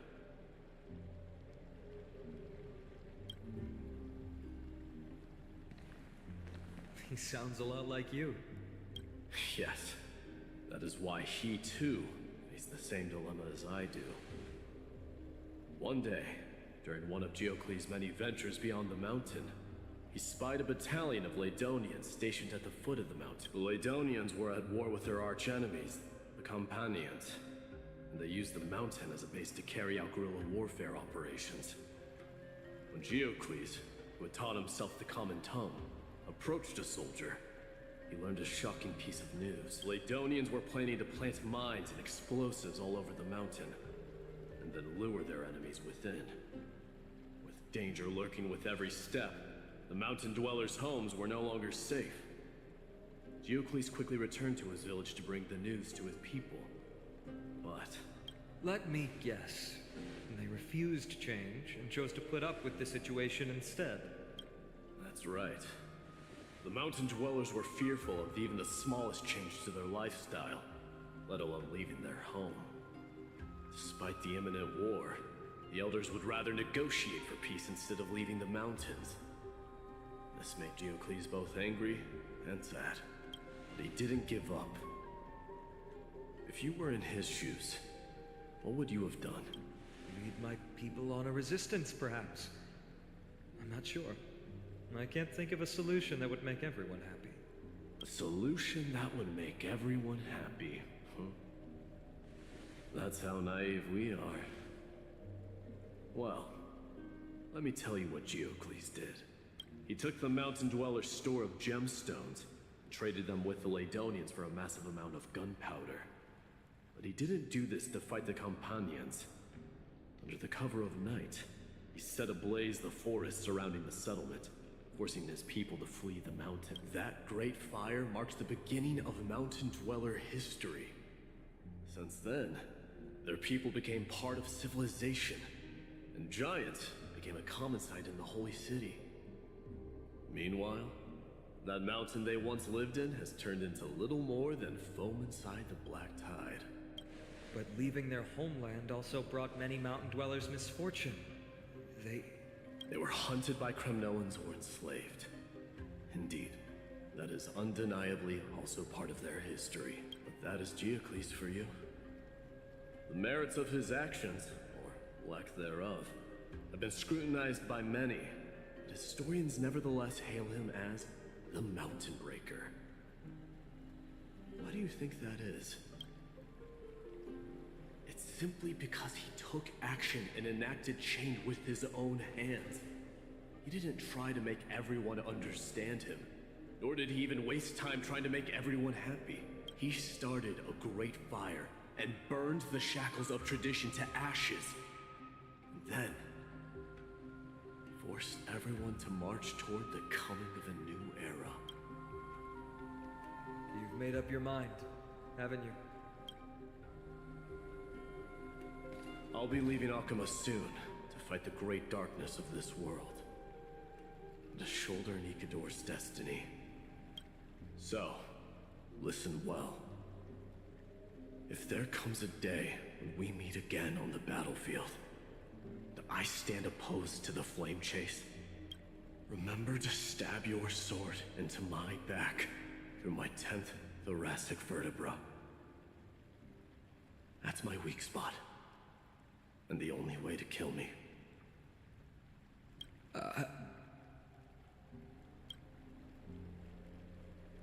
You have my word.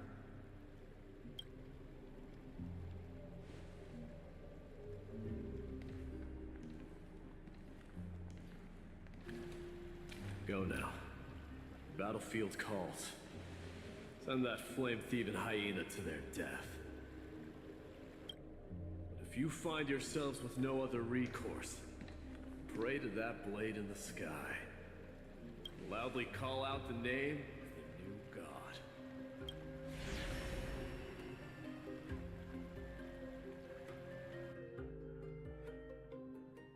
That's the sound of an all-out war. Not the kind of ruckus Professor Anaxa can raise on his own.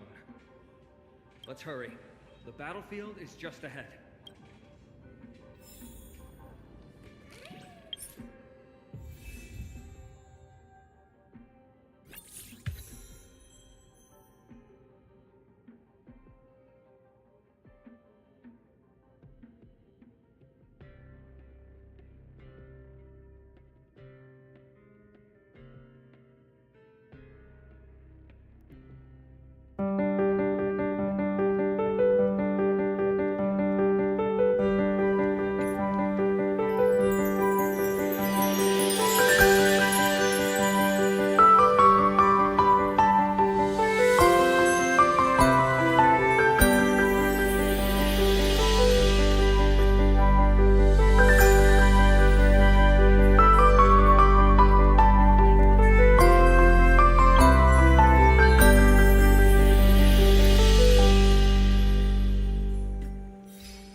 Command me, ma'am.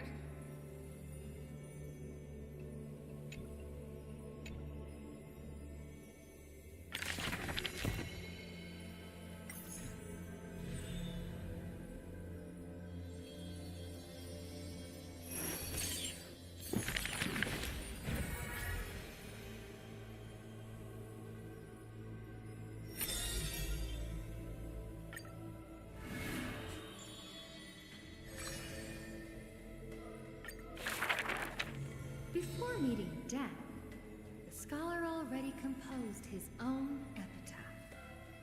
This person's name was seldom mentioned by others. Incomplete, just like his fate. He would sweep his own grave at the beginning of every month of reaping, staring long and hard at his stained hands. Hands that never seek the benediction of gods, accepting only the tricks and plots his brain presents. Keep your distance from that blasphemous one, lest misfortune follows you like a shadow. People warned each other thus before his lectern. In those rumors, the scholar's hubris looms foul and vile. He dares to proclaim ascendancy over gods and defy the Titan's will. But the one shouldering such slander pays little heed. His lonesome figure stands aloof, for he always believed that gods are no greater than mortal beings such as he. Grove of Epiphany, the paradise of the wise, yet harbors one shouldering the name of a fool. He calls himself a clear-headed teacher, leading lost students, yet he rarely guides or teaches, apart from gifting a single saying. Yet, for the rest of the student's life, that saying often proves to be more valuable than gold. Pupils often praise his words as divine utterances, to which the teacher replies with sharp retort. Apart from destiny, he seems able to decipher all laws. And now, even destiny may also be within his grasp. It was not so in the beginning, as he silently recalls the past under leafy shade. Faced with a god's edict, even I cannot resist. With no guidance given, he reaches enlightenment for the first time. Yet, I sincerely believe this is not to be my destiny. That became the cause of the blasphemy. Miracles are the most conceited actions of gods. They are God's denial of humanity via might. Magic tricks are the most articulate rebuttal. They are humanity's imitation of godhood via intellect. He habitually describes the feats of mankind as magic tricks, proving that the enlightened can step beyond the boundaries of reason. But magic tricks cannot afford to fail, even after 1,000,000 times. And for that, the blasphemous co-conspires with a god. Using the final trick, they wish to create a miracle to end all miracles.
Don't let waves open your throat. Be intoxicated. Relax.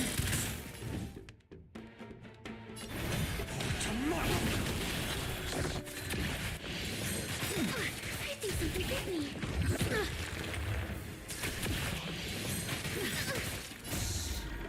In the abyss of revolution, your cries rise. Stand still.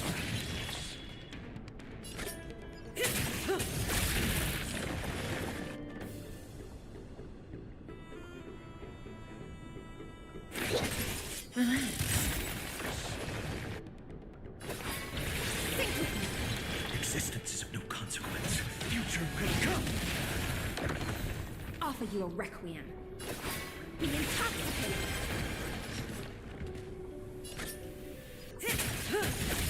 No other choice but forward. Stand still. Don't hurt. Good times. Never time to say bye. Boom. Cutting the net.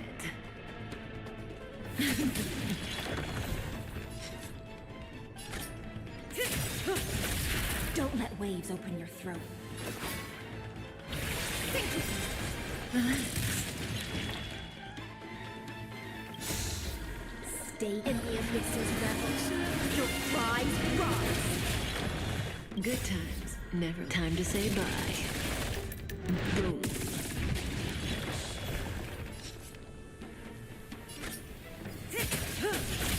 Offer you a requiem.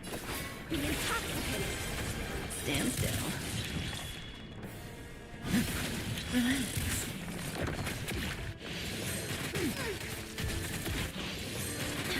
I think something hit me. I can't let them down. To travel far away. Thanks. You're too good to me.